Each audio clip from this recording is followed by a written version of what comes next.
Mm, mm, mm, mm, mm, mm, mm. Mm, mm, mm, mm, mm. Let's see.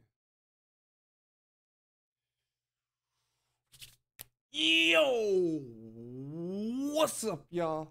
It's Zems, and welcome to another reaction video. Today, we're going to be reacting to Burning Sun's K-pop idols released from prison. Again, you already know this video is by Rotten Mango. If you haven't heard it for the fourth time, make sure you swoop down the description box, click on the link, go watch this video in entirety, because I'm going to be pausing, stopping, and talking through the whole thing. If you guys are new to the channel, my name is Zems, and welcome to the crow's nest. Hopefully this doesn't turn out to be complete doo-doo, on my half, as far as like live streaming. I've never done this before.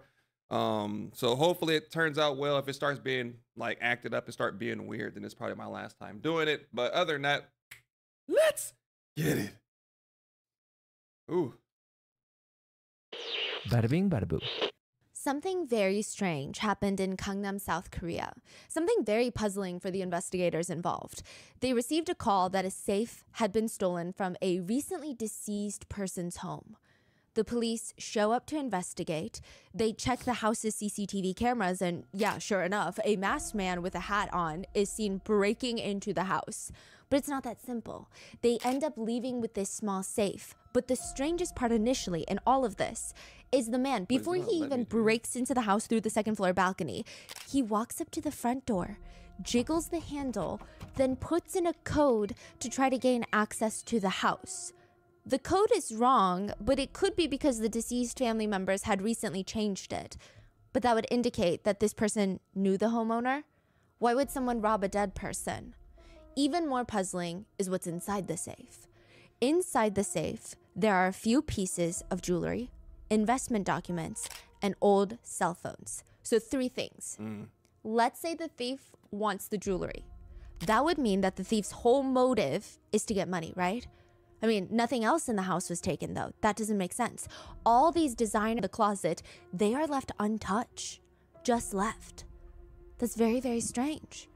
So if they're not stealing the safe for the jewelry, are they going for the investment documents?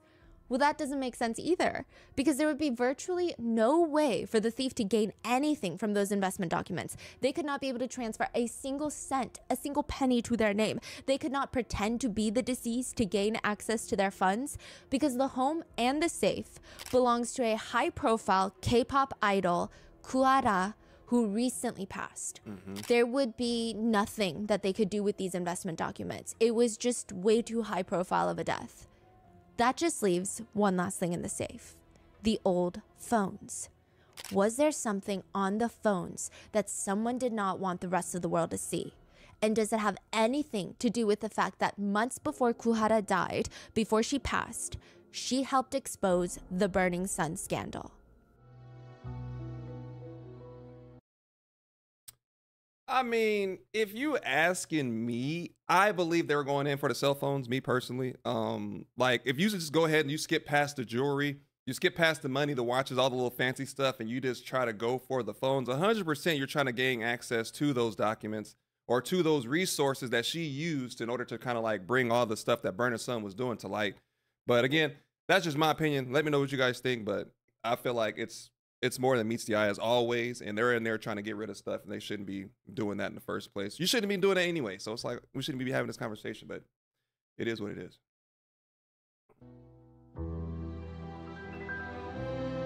But yeah, you guys let me know if the stuff starts messing up or something, because you know me, I always like to try new things, and if you guys like this, then maybe we can do more live streams, you know? What's good, Tiffany, Envy? We would like to thank today's sponsors who have made it y'all. possible for Rotten Mango to support the Megan Meyer Foundation. Since its inception, they have grown into a global cyberbullying and self-exit prevention foundation. They provide education, intervention, resources, support, and inspire communities to eradicate bullying once and for all. This episode's partnerships have also made it possible to support Rotten Mango's growing team, and we'd also like to thank you guys, our listeners, for your continued support as we work on our mission to be worthy advocates. As always, full show notes are available at rottenmangopodcast.com. A couple disclaimers in today's case. There is heavy subjects including bullying, self-exit, essay, and abuse through blackmail of releasing explicit photos and videos without one's consent. If that is something that might be too heavy for you, please go take care of yourself, and we will see you in the next one. There is also a part 1 and part 2 to the series, which will all be linked in the description. I highly recommend watching those first before this episode, and if you have already watched them, I'm going to try to give you a somewhat brief recap before we get into today's episode, which will be the part 3 and hopefully final part of the Burning Sun case. In the very first episode of Burning Sun, we talked about how it was the it nightclub in South Korea in pretty much all of 2018. If you wanted to be seen, you go to Burning Sun. If you wanted to see a celebrity, you go to Burning Sun. It was as close as you could possibly get into running into an idol on Saturday night, a random Saturday. The VIP tables at Burning Sun would cost anywhere between $10,000 to $100,000. But the true VIP menu was a complete secret. That's not even the real VIP menu. The only thing on the secret menu is a tall glass of water.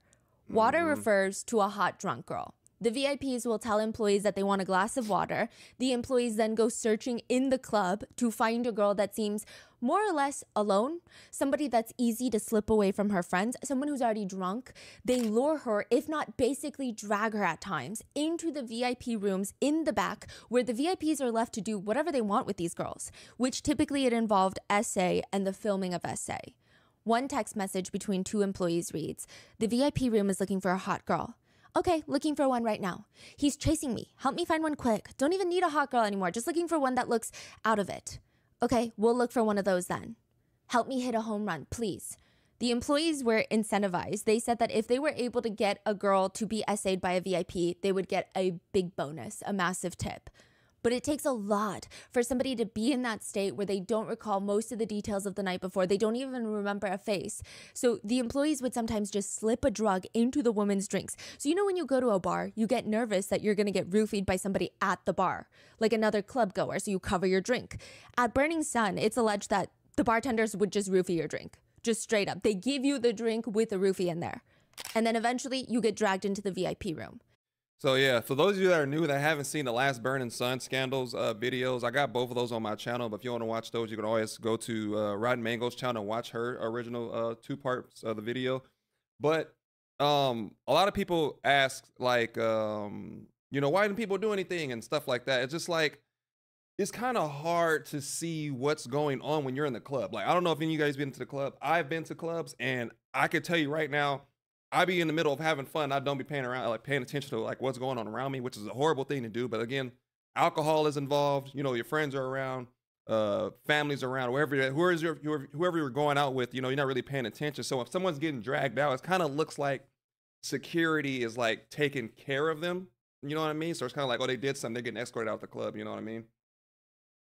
Do you think Americans would stand by and watch?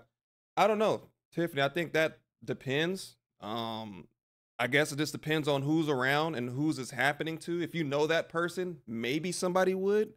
But if you just see somebody getting dragged out the club, 9 times out of 10, the first thing that pops into my mind is that they did something to get kicked out. Maybe they're too drunk or something like that. You wouldn't expect like, oh, it's a little trafficking thing, you know, SA ring going on behind closed doors. But that's just my first thought. But you know, everybody's different. I would hope so. If people recognize what was going on, but if they don't know what's going on, then I can't really hold somebody to that standard. You know what I mean? So, I mean, that's just my opinion. A former employee said the date GHB was used a lot. Normally, the customers that used it were in private rooms. There was this room incredibly deep in the club. There were lots of guards outside the room, and whatever happened in there, no one else would hear a thing. I saw women unconscious after being given GHB at Burning Sun pretty much almost every single day. One employee said if a VIP told the employees to bring that girl, they would just point at a random girl in the club, in the crowd. They will do whatever it takes to bring that girl in an unconscious state to the VIP room. Burning Sun is one of the biggest scandals of the K-pop world, considering one of the 4 co-directors of the club is Seungri, a member of one of the most iconic K-pop boy groups of all time. He and a few of his other male idol friends, not from Big Bang, used Burning Sun almost like their playground. Burning Sun was used to victimize women in an effort to get investors to invest more into Seungri and the guy's businesses. But there's also another element to this case, the group chats. Many of the male idols that we're talking about today are involved in this Kakao Talk group chat where they would send each other these videos and photos of themselves having intimate relations with women that typically in the videos, they seem unconscious. Sometimes it's semi-unconscious. Most of the time it's fully unconscious. It seems like they don't know what's happening to them. Obviously, they don't even know that they're being filmed. At first, it was debated by a lot of Seungri fans that Seungri himself was only part of the Burning Sun scandal rather than both, and that the inappropriate chat rooms, completely different story.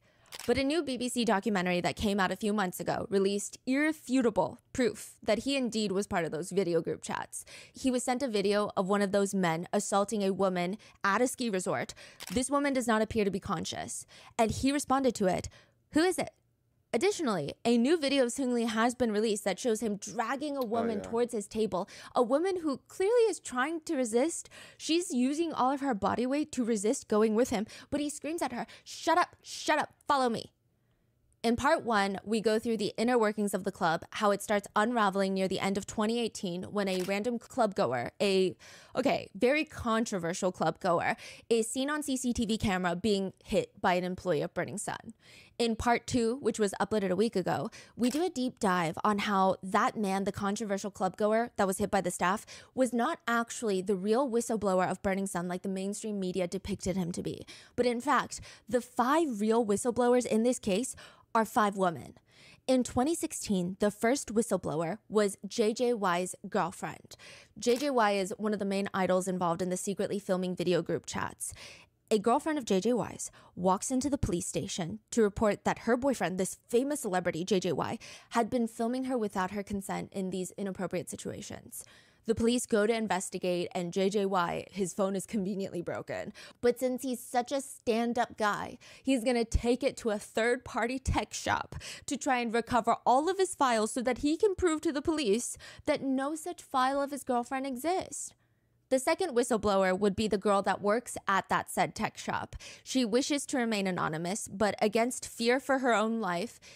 Okay, just some context here. Korea is not the place that you go up against someone that has more money than you. Money almost always wins. It's actually known that when you want to pick a fight with someone, you consider your status and their status first. You got to think about who your parents are, how much money you have, where you live, all of these things before you pick a fight. Like, it's that's like that a saying because America too. It's that difficult. Against all of that, she recovered all the files on JJY's phone, realized, wow, okay, this K-pop idol, JJY, and all of his other famous and powerful friends are doing some crazy, shady, illegal things. She secretly copies all the evidence into 3 USB drives, and she keeps it for 3 years until she finally turns it in anonymously to an attorney. The third woman, a whistleblower, is reporter Park. In 2016, she reported on the fact that JJY was being investigated by the police because his girlfriend alleged that he had recorded videos of her. Since at that point, she doesn't have any concrete evidence or proof, even just reporting on the allegation makes her receive these relentless attacks in cyberbullying. Reporter Park was doxxed, bullied, harassed, her number was leaked, she was scared for her life for 2 years straight. It was relentless. She was actually targeted by a group called the Anti-Feminist Group in South Korea. I mean, I think the name says it all. They're literally anti-feminist. They think feminism is ruining the country. So she was scared for her life. For 2 years straight, it was relentless, like I said, to the point that she miscarried twice and lost her ability to conceive. The fourth whistleblower was reporter Kang. She actually starts reporting on Burning Sun 3 years after reporter Park. She saw what happened to reporter Park. Reporter Park almost lost her career. It ruined her life. And reporter Kang still took her attorney's friend's request. She gets a call from an attorney friend, and he's like, something very strange happened. I opened up the mailbox at the office, the law office. We have 3 USB drives of very suspicious videos on there. We need to investigate. In 2019, she starts sorting through all the evidence and writing articles on it. However, she realizes she can't take this to the police. I mean, yeah, she can write articles, but without releasing concrete proof and getting the police involved, it sounds fake. It sounds like, oh, well, this sounds like a crazy allegation against some of the biggest idols. How do we know we can trust this woman? She can't take it to the police, though, because according to the group chats, the guys have a higher up in the police involved that, quote, helps their problems magically disappear. And that's what I'm saying. That's why it makes it so hard. Like, I feel like I be trying my best to put my self in their shoes, and I can't, you know what I'm saying? Because I've never been there before. But it's like, you have nowhere to go to. You have nowhere to go. They have police officers in there and chiefs of police and lawyers and their celebrities. And it's really like their word against mine. Who's going to believe me? And then on top of that, you have the fans. Some fans are kind of like, okay, I see. And the other ones are just put on blindfolds. They're just like, oh, he would never do something like that, despite the proof. Like, you could show them a video. They're like, that's not him. That's AI. That's Photoshop. Like, a lot of people will just refuse. They refuse to accept the truth. And it's crazy. 2-3 videos like this, like literally Stephanie has given us 3 whole videos of just nothing but proof of what's been going on behind closed doors. And the video is titled that they're released from prison. Is it their status? Is it just because, somebody got paid? That's the way I see it. You know what I mean? I feel like somebody somewhere got paid and they're just sweeping it under the rug at this point, because there's no reason for this amount of evidence, a mountain of evidence, to just slip past everything. And then you just get a couple of years and then you're out released and you're back to doing your own thing and partying again. It's just like, that don't sit well with me. You know what I mean? But I don't know. Like I said, it is what it is at this point. It's just very unfortunate for all the people involved and the victims that, have come forth and the ones that have not. And they're not able to get justice for this. And they're probably going to end up doing this again, but in a smarter way so that they're not caught or tracked. You know what I mean? So, like I said, it is what it is, but it sucks. Who knows whose hands this case is going to end up in if she turns it in? Perhaps it'll magically disappear as well. So that means she needs to figure out who this police official is. But she's stuck. Nobody wants to help her with this case. Nobody wants to get involved. It's so high profile. It's messy. It's got elements of sex and feminism and like things people just want to stay away from. It seems like too much trouble until she receives a call from Kuhara, a K-pop idol who recently tried to self-exit. And she tells reporter Kang she wants to help. She was friends with fellow K-pop idol Choi of FT Island, who was part of those group chats with the inappropriate videos. And she believed that she could probably get him to tell her the name of the police official. It's actually only through Kuhara that reporter Kang is able to get that name. And then a few months later, Kuhara is found dead in her apartment. In part 2, we go in depth on a few people's careers, but just to give you the briefest of brief recaps, in the Burning Sun case, the most notable K-pop idols involved are Seungri of Big Bang. He's probably the most famous and more influential and powerful. Then you have JJY of Drug Island and Choi of FT Island. So JJY, he was part of a rock band. I think his image was bad boy music, but still a softie. That was his image before this whole Burning Sun case. Choi of FT Island had the boy next door innocent boy image. That was his whole shtick. Seungri was the underdog of Big Bang. He wasn't the most beloved at the time, so a lot of people were rooting for him. It was also stated that he had the best business acumen out of all of the Big Bang members. So all of these guys are fully loved throughout their entire careers. Then we went in depth on Kuhara's life career. She debuted with a group called Kara, but because of one single relationship that she had with this other male idol, she starts being labeled as a relationship idol, which in Korea, this is basically a way to kill your career. Nobody cared that she practiced for 10 hours a day. Nobody cared that she learned English and Japanese just for her job. She learned 2 additional languages. Nobody cared about any of that because she was photographed with guys. Once in a while, she would have lunch with a guy, and that became her whole image. She was known as someone who is so boy obsessed. Then in 2018, news broke that she assaulted her boyfriend, physically assaulted him when he tried to break up with her. His name is Choi Jung-pom. We're going to call him CJ. He's just a random nobody. He's a hairdresser in Gangnam. They're dating. He stated, I tried to break up with Hara. She threw a fit. She started beating me up. Slowly, news starts trickling out to indicate, okay, that's not exactly what happened. CJ was a very jealous, toxic, manipulative, terrifying boyfriend. Hara didn't want another fight with him, so she lied about having lunch with a male coworker because, I mean, it's literally a work meeting, but she knew that he was gonna flip out, so she lied. He finds out, breaks into her house in the middle of the night, starts beating her. She fights back, scratching his face, screaming at him, and that night, he emails Dispatch, a Korean tabloid, twice to tell them, I have crazy information on Kuhara that's not going to disappoint. So you reach out to me. He also sends Kuhara 2 videos with no words, just 2 videos that he recorded while they were being intimate. I mean, the implication is very clear. He is threatening to ruin her career with them. Kuhara goes public with this information in the end of 2018. By 2019, CJ apologizes on his Instagram and opens up a new salon. Kuhara gets bullied for getting plastic surgery, and she attempts to self-exit. She gets bullied after all of this. And even after all of that, after all the mistrust in the industry that she has, she still reaches out to reporter Kang to help with exposing Burning Sun, going up against her own friends, going up against powerful guys in the industry to help bring them down. She was probably, at her time, one of the most hated K-pop idols. For no reason. Hated. People just did not like her because she did not do what they wanted her to do. She and her friend Soli were probably the most hated celebrities at one point. Her best friend Soli is another K-pop idol we talked about in part 2. She debuted with a massive girl group called FX, but her career comes crumbling down because it's revealed that she's dating Choiza, a rapper whose nickname refers to his large private parts, but he's 33 at the time. She's 19. They have a 14-year age gap, and the public starts taking it out on Sully, calling her a sex addict, a slut, a whore. They ask her where her mom is. And instead of backing down and apologizing, Sully just keeps trying to live her life. And people do not like that. They're really upset about that. So in this episode, we're going to go in depth on the careers of all these idols and how they start clashing and how Sully and Kuhara end up passing away within a month of each other. And how there are rumors that Seung-lee is trying to open up another club right now. Since he's been released from prison. He's trying to open up basically another Burning Sun.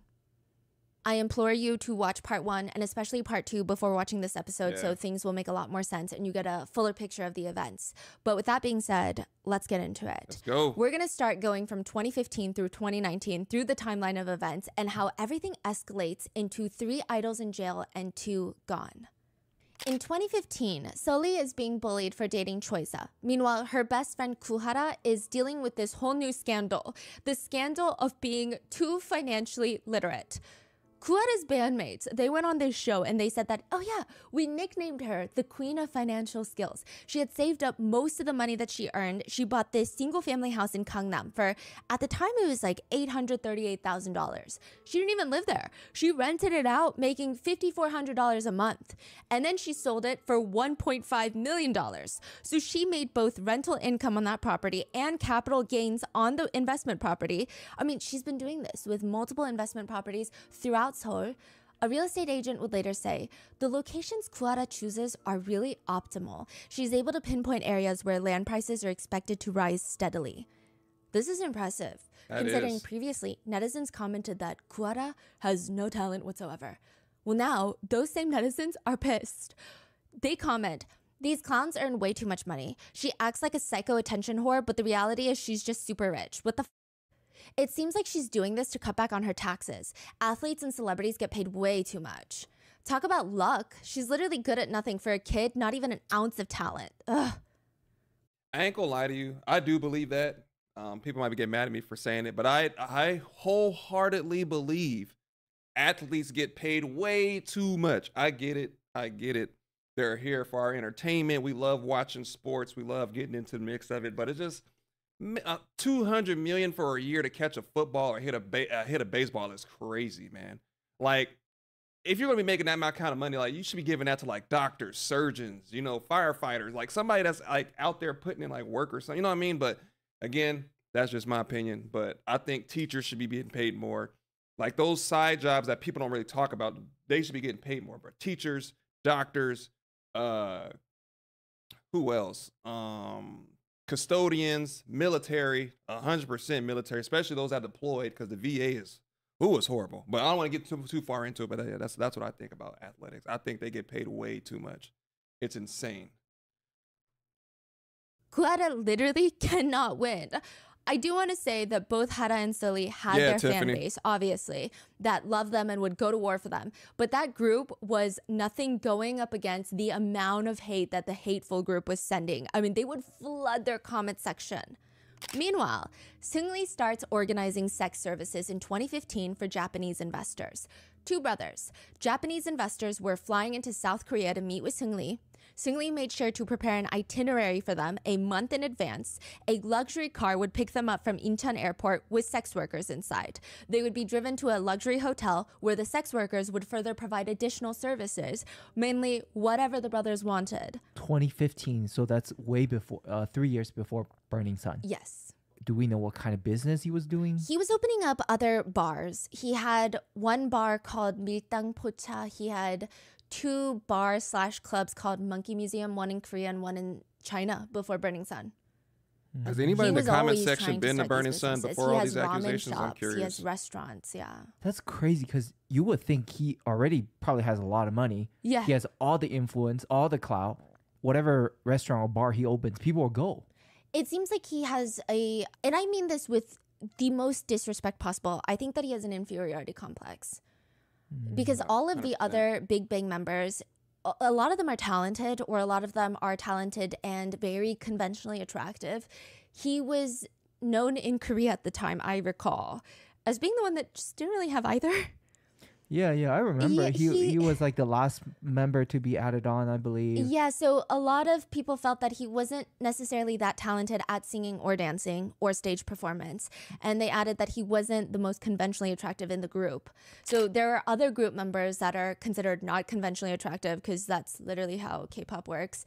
But they're so talented at singing that they're so beloved. Yeah. But I mean, I think either way, if he's talented or not, good looking or not, Yeah, it doesn't matter. it doesn't matter. He Yeah. already has all the success. Exactly. Like he's already made it. Any business he opened, he's made it. Why are you still doing all these things? Like, I don't even know if it's just money. Like trafficking women, doing all of these things. Yeah. Like, it's just evil.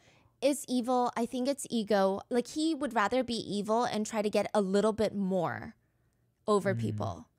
Because, I mean, think about it. If you join a group and you're still making so much money and you're not the most loved, I would just quietly be in the back dancing. But no, he's got to be better than all of them. It's so weird.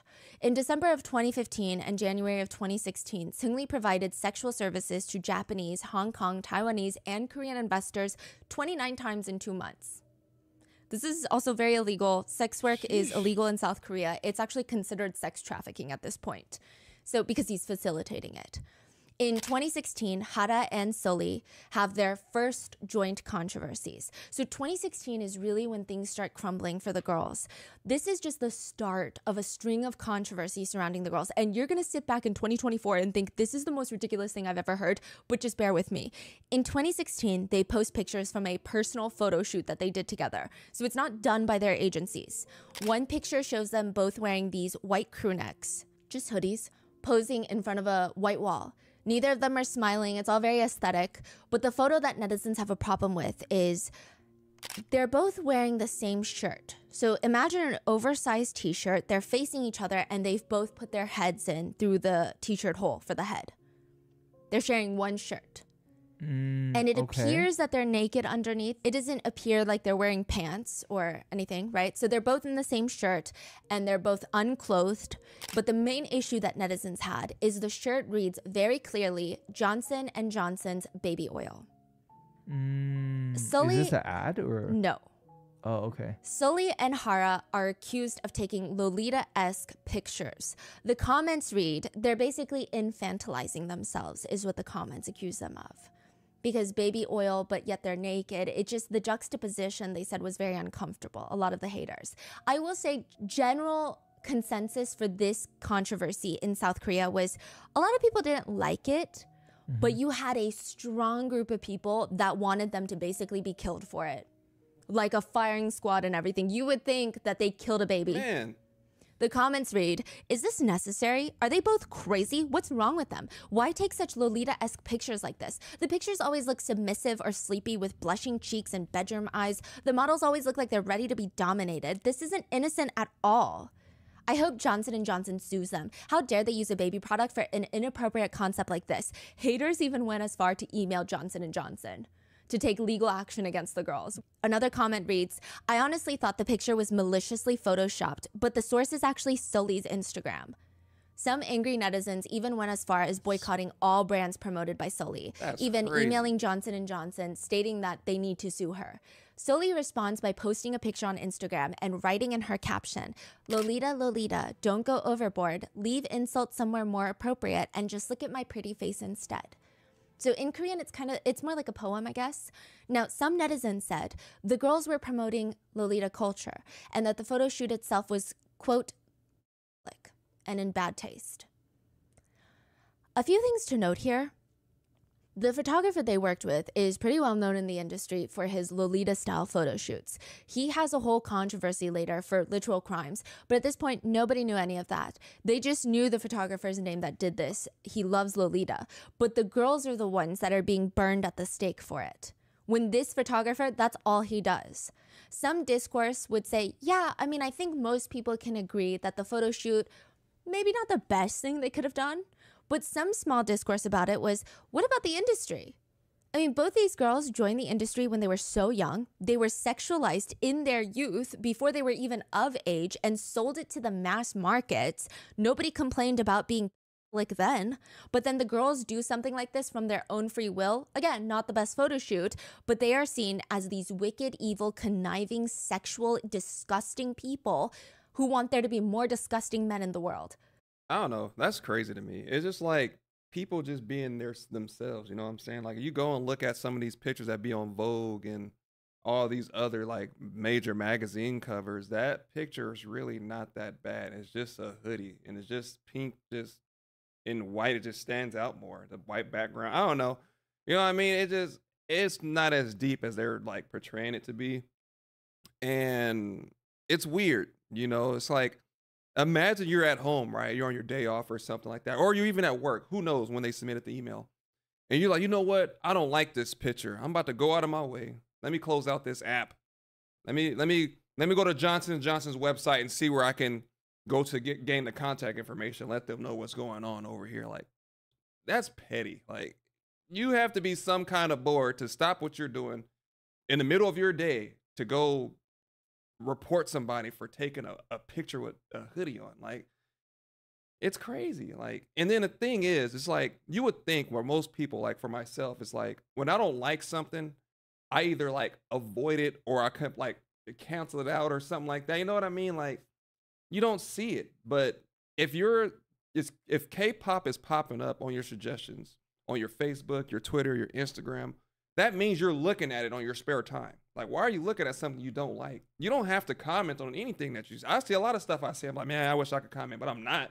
You know what I mean? Because I'm not going to just go get into that little negative cycle that they could be floating around on social media. Because somebody might say something, you'd be like, wow, did they really just say that? I was like, there's no way this is an actual human being. But again, common sense is not common. And sometimes people just go out looking for an argument. And sometimes you just have to be that bigger person and be like, you know what? Yeah, you're right. You got it. And then just walk away and just let them do that. Let idiots argue with idiots. Like, that's the way I think of it. I mean, it might not be the nicest way to say it, but that's just how I am. I'm like, I'm not about to argue with stupidity. Like, because you become stupid arguing with stupid people. I'm a firm believer of that. Who want all children to suffer. It's like the weirdest thing. Like, the assumptions and the lines that are drawn out of this are just abnormal. Meanwhile, JJY texts into his group chat, "Let's all meet together, go to a strip bar, and girl in the car." 2016? Yeah. Other members of the group chat respond, "We already do that though." That's true, haha. In another text message that year, JJY sends a video into the group chat. It appears to be a video taken of intimate relations he had with a woman, and she does not know that he took the video. He texts along with this video, "It's hilarious that I fucked the third floor hallway, recorded the whole." Seungri and his friends open up a new establishment called Miltang Pocha, and through text, they start talking about how they're going to evade taxes on the business. Oh, there's this crazy gnarly quote in their text message where they go, "This is why I love Korea." Basically saying they love Korea because it helps them evade the law. Instead of registering their new bar as a bar or club establishment where the taxes are higher, they said that they were going to establish it as a restaurant. And when people are dancing, because that's what you do at a club, he was just going to tell the government officials, they're just walking around. They're dancing in place. Yeah. Singly sends nude photos of 3 fans he meets during his China fan meet. They're naked, laying in bed, and it's likely that he took it without their consent. He will actually be charged guilty of this photo later on. This is in 2016. Before He sends a photo of 3 girls on the bed. 3 of his Chinese fans after a Chinese fan meet, which think about the power imbalance. And then on top of that, it looks like it was taken without their consent. In 2016, the guys go on that ski trip and they start sending multiple videos and photos of themselves having intimate relations with women that appear to be unconscious and unaware of what's happening to them. Singli is not on the ski trip, but like I said, he is in that group chat. In 2016, another major incident takes place. JJY and his friends are at a fan meet. After the fan meet, they end up calling up a woman they know. Some sources state that this woman is a fan. Some sources state that she's just a friend. Perhaps she could be both. Either way, the power imbalance is still there. They call her to come over and hang out with them at the hotel. But after that fan meet, she would later state she had a few drinks with them and she doesn't remember anything afterwards. Roofie. When she woke up, her head was aching and all her clothes were off. One of the guys was next to her and she started panicking and asked, "What happened? What happened?" And he's smiling at her, asking her, "Oh, you don't remember?" And he just starts laughing in her face. She states she does not remember a single thing. She said her head was swollen. It felt like she banged it. The whole thing was just humiliating and startling.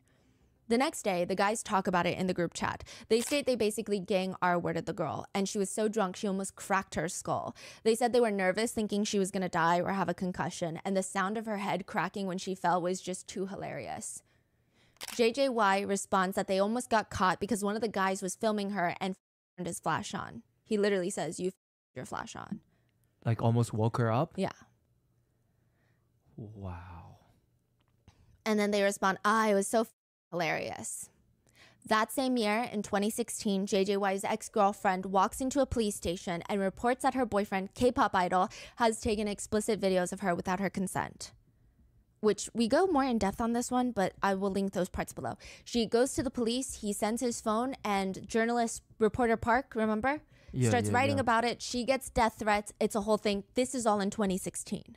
That's crazy that didn't even blow up in 2016, 17, 18 until later, until finally the Burning Sun thing happened. Until 2019. Right. In 2017, this is a big year for the people who hate on Sully and Guhara. Starting off in the beginning of 2017, Sully and Hara post a series of Instagram pictures.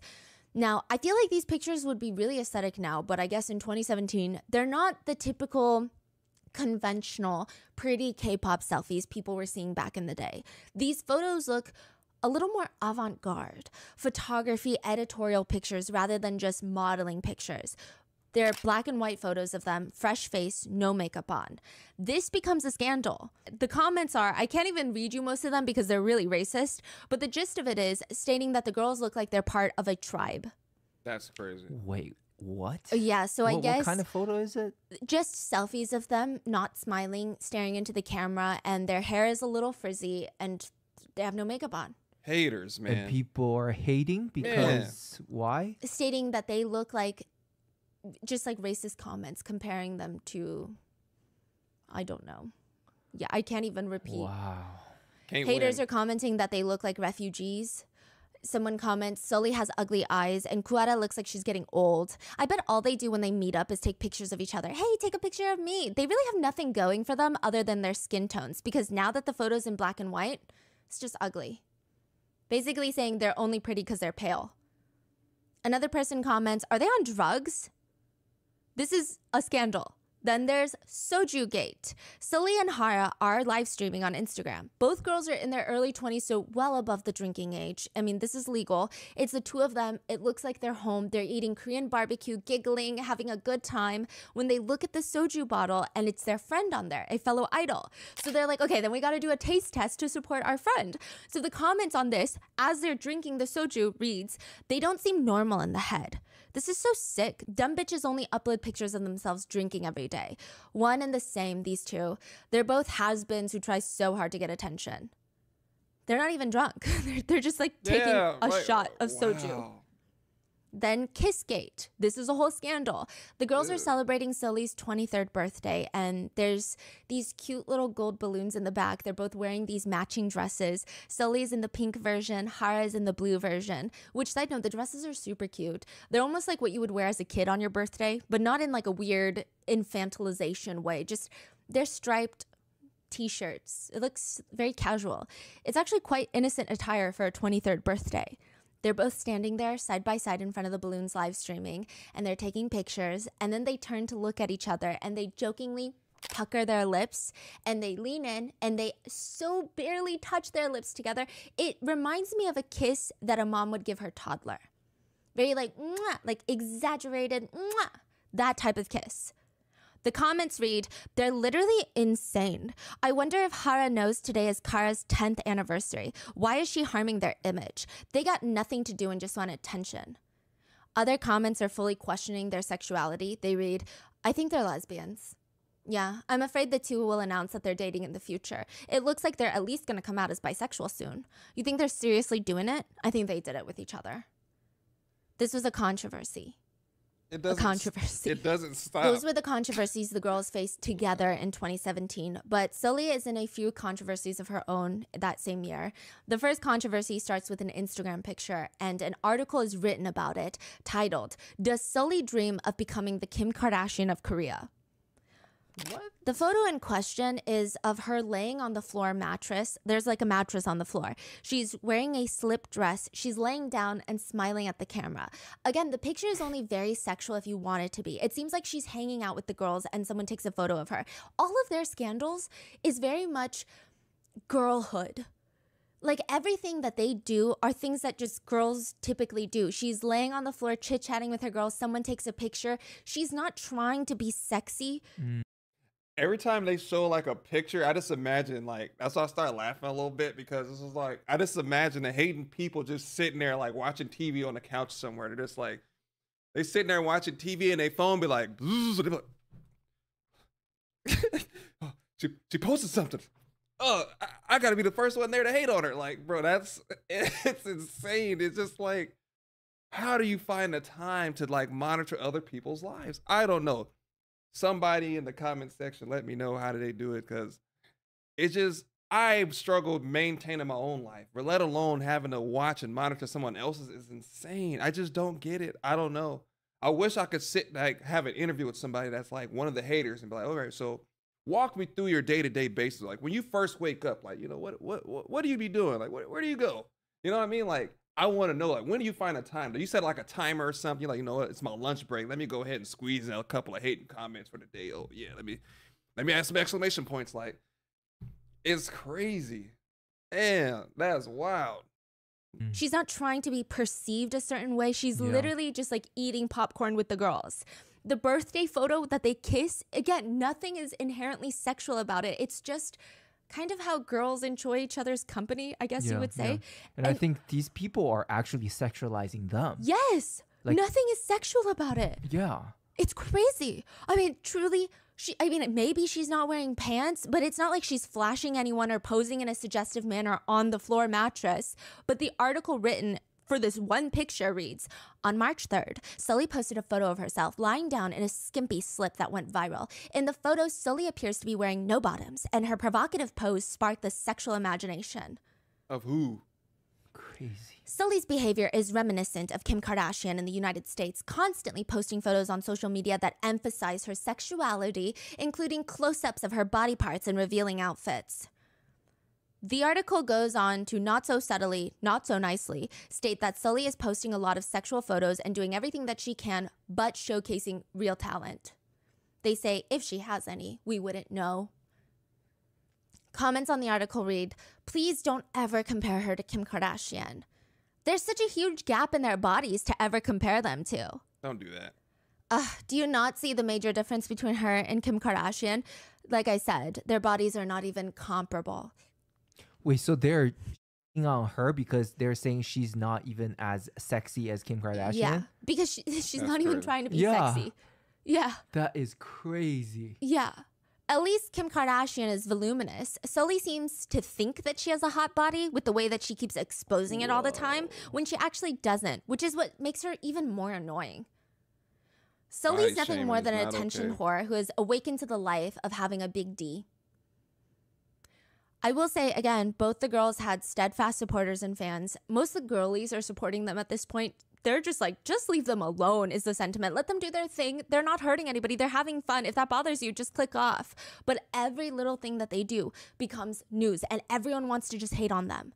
But by far, Sully's biggest controversy to date is Nipplegate. That's what they call it. It's so dramatic. But she posted a picture of herself on Instagram wearing a pretty thick tank top.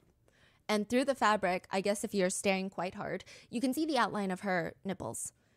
On another one where she's sitting in a long sleeve shirt, you can see the outline again of her breasts. And both the outfits, not that it matters, are incredibly modest. Like they're just regular pieces of clothing. She just happens to not be wearing a bra. But it seems like this is some netizens' first time understanding human anatomy, because one comment reads, if I was her friend, I would tell her to delete Instagram. Why has she changed so much? I mean, this reminds me of the quote to ruin a woman is to call her a slut in public. That's it. That's all it takes. And that's what they're doing to Sully. And it's pretty clear the negative comments, the cyberbullying, it's getting to Sully. She posts on Instagram a picture promoting her boyfriend's new song. The picture itself, this is Cheja, her rapper boyfriend.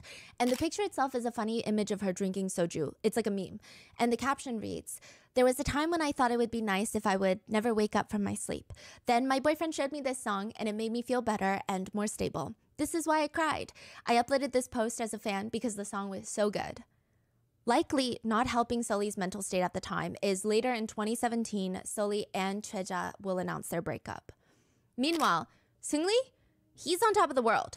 This is after he's facilitated the sex work of over 29 different women. This is after those text messages evading taxes for his business. He's made it onto the Forbes 30 under 30 list, obviously under his group Big Bang. But even outside of Big Bang's activities, he ends up opening up 2 new clubs, one in Seoul, another one in China. He also states that his ramen business is bringing in like $200,000 a month. Yeah. Didn't you see the video that the Big Bang members were talking about him? Yes. Yeah. I get into it. Oh, it's a okay, whole okay. thing. But yeah, I mean, he ends up opening up 2 clubs, one in Seoul, one in China. Again, like I said, this is not Burning Sun, but this is one of his business ventures. It's called Monkey Museum, which will later be under investigation for suspicion of tax evasion. And he starts promoting his new business venture, a cancer diagnosis kit. He announces while Big Bang was on stage at a Q&A panel, Seungri announces that he basically will cure cancer. This is obviously a full-blown exaggeration on my part, but he is weird. He tells the audience that prior to this, the only way to diagnose someone with cancer is to have them go to an oncologist, a doctor. They'll have to run scans and x-rays. It's a lot. But he's going to develop a cancer diagnosis kit where you can just essentially take an at-home test to see if you have cancer using your urine. G-Dragon tells him on stage to, as nicely as he can on stage, shut up. Basically, stop talking. What? He tells him, don't talk about things unless you can confirm these things. Like, make sure you do testing before you start talking about it publicly. Oh, so he's talking about something that he's looking to do or he's planning on launching. Yes. And G-Dragon was like, what are you talking about? And why are you doing this right now at a Big Bang event? Why are you talking like this? What are you talking about? And also, this is such a sensitive topic. Why? What are you even saying? You're not even someone in the medical field. Yeah. You're a random idol. Please stay in your lane. Hope. That's literally what G-Dragon is saying. But Seungri keeps going and stating that clinical trials were already complete. He would have a prototype March 2017, which he does not. And this was actually not a scandal at all. This never came out, right? Nope. Okay. And it was not a scandal, even though it really should have been. 2018, the photographer that did the Lolita baby oil shirt, the photo shoot for Sully and Hara, is investigated for sexually harassing a model. He is found guilty and sentenced to 8 months in prison. The girls worked with him 2 years prior and had no clue about any of these allegations, but they would still be dragged in the mud for working with a guy like this after the fact. Oh, so he was charged. Yes, 2 years after their photo shoot. But people bring back the girls. Yeah, and they're like, how dare you work with someone like this? Like, if you support people like this, you're obviously messed up. I can't believe you would ever reach out to him to do a photo shoot. You support the sexual harassment of other women? Yeah. Became a whole controversy all over again. In 2018, Kuara has a rumored self-exit attempt. One news headline reads, "Self-exit attempt rumors." Kuara reps say that she was getting treatment for a sleep disorder. The agency denies her self-exit attempt, and it's unclear if it was or was not, although later she will have other attempts. But regardless, the comments read, as if she would die and leave all of her investment buildings behind. Haha. Kuara seems way too greedy and self-centered to actually die. Oh yeah, she'd totally die and leave all that money behind, for sure. Do you guys know her net worth? Why would she leave any of that? Never worry for a celebrity, especially one that owns her own buildings. How to cure insomnia? Go do a hard labor job for a day and you'll sleep like a baby. That's not She'll true. sleep just fine if she works hard labor for 2 days and eats cup ramen in place of meals. I noticed that people who are bored with nothing to do and no physical work in their lives, they have sleep disorders. She hasn't been working at all these days, so why does she have a sleep disorder? Does she just stay up all night playing games? And that just goes to show you how I said stupid people just say stupid things. Like, oh, you have to have a hard working job or you're not going to sleep well. No, you can have the hardest working job known to man. And you could have experienced some kind of trauma. You could have been through something. You could be having nightmares. There's all kind of reasons why someone might not be able to get sleep. It could be a mattress. It could be a lot of different things that haven't been discussed yet. But just saying that, oh, if you don't have a hard working job or if you don't tire yourself out throughout the day, you're not going to be able to sleep well. Like, no, that's stupid. Some people have to sleep hot. Some people have to sleep cold. Some people sleep with socks on. Serial killers. But you know what I mean? Like, you just can't comment on stuff because that's not always the case. You don't have to have a hard working job to get tired and sleep like a baby. Like, no, some people don't work at all and sleep great. So it's like, I don't know. Like I said, this is what I mean when you get into arguments over stupid things with stupid people. Like, don't say stuff like that because it's not true. You know what I mean? In 2018, Kuara goes on a variety show called My Beauty Diary, and she meets a hairstylist, a celebrity stylist by the name of CJ, Choi Chung-bum. He's known as the wannabe Yoo Ah-in, a South Korean actor that's very famous. CJ, the ex-boyfriend, has a pretty big reputation of being a pretty boy in Gangnam. Yeah. The two meet on a variety show and they start dating. Friends close to Hara would later say, things are just not going well. Even before the revenge video incident, they stated that when CJ would get drunk, his behavior would completely change. He was just this delusionally jealous boyfriend. Every time Hara would go out to work, he would accuse her of cheating on him, and he would start these exhausting, never-ending arguments. By the end of 2018, the situation with CJ will be made public, how he had threatened her with intimate videos of both of them, and the search Kuara sex video will start trending. By the end of the year, Kuara does a fan meet. And just compare this to JJY and Seungri's fan meets, where they end up sending inappropriate videos after the fan meet. Seungri, it was illegal filming versus actual assault. But JJY, he was charged with getting R-word after the fan meet. So just think about their fan meets. Kuara does a fan meet where she brings a letter that she wrote, and at the end of the fan meet, she gets up and she says, there were so many things that this year happened, from happy to sad, and I also thought at one point it would be the end, but then there were fans that encouraged me even in that situation. So I just want to express my sincere gratitude. I'm sorry for constantly making you guys worried, and thank you. There's still a lot more I want to do, and I'm going to keep going for all the fans that have been waiting. I'm going to be very active in Japan and Korea.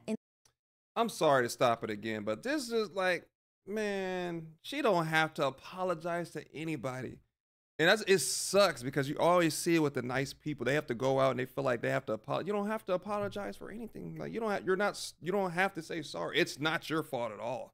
It's the people that's underneath in the comment section that's causing the whole shebang or whatever that's going on right now. It's like you have to understand if you're a lot of people out there too. Like I'm nice. I'm a real nice person. I might not look like it. I might not seem like it. I'm really nice, but at the same time, it's kind of like I have my limits just like as much as the next person. But if you're a nice person and you know you're doing the right thing, you can't help everybody. You can't please everybody. So don't go out of your way to apologize for being you or apologize for not meeting the standards of somebody else, because it's like it doesn't matter what anyone else thinks.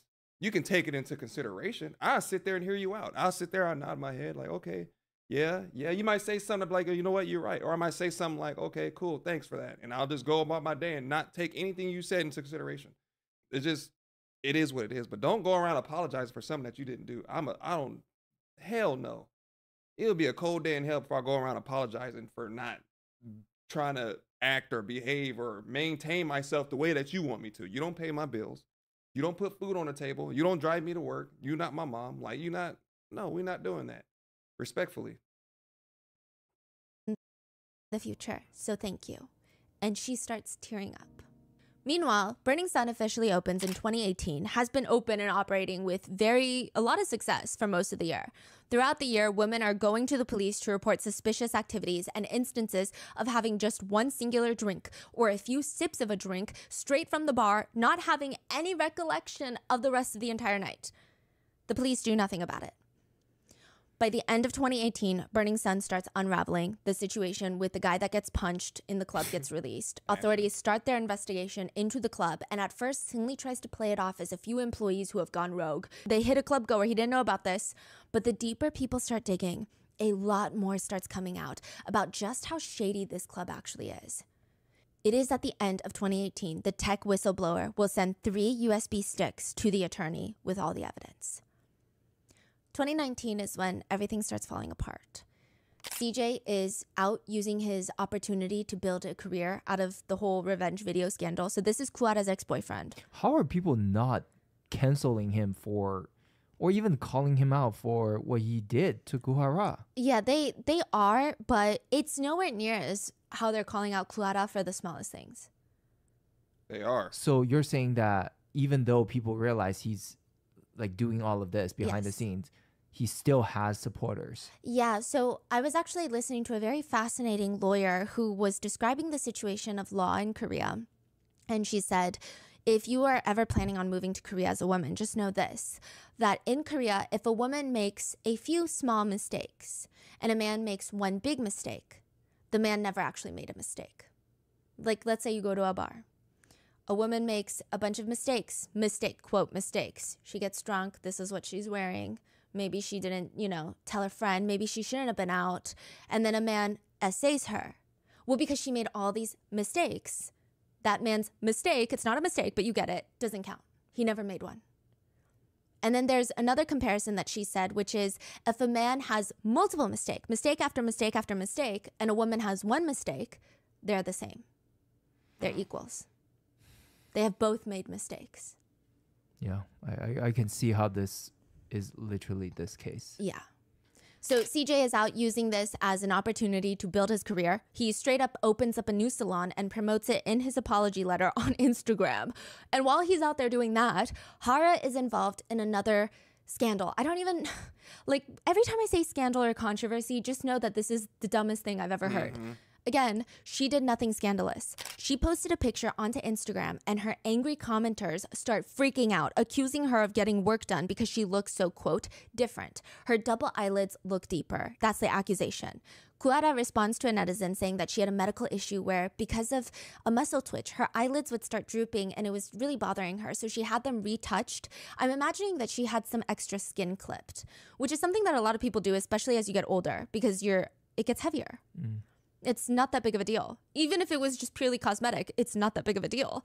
And the comments keep coming. You lost your charm. Your previous face was prettier. I can't believe you would get plastic surgery. Ugh, you're so vain. After everything that's happened, you still just care about your looks.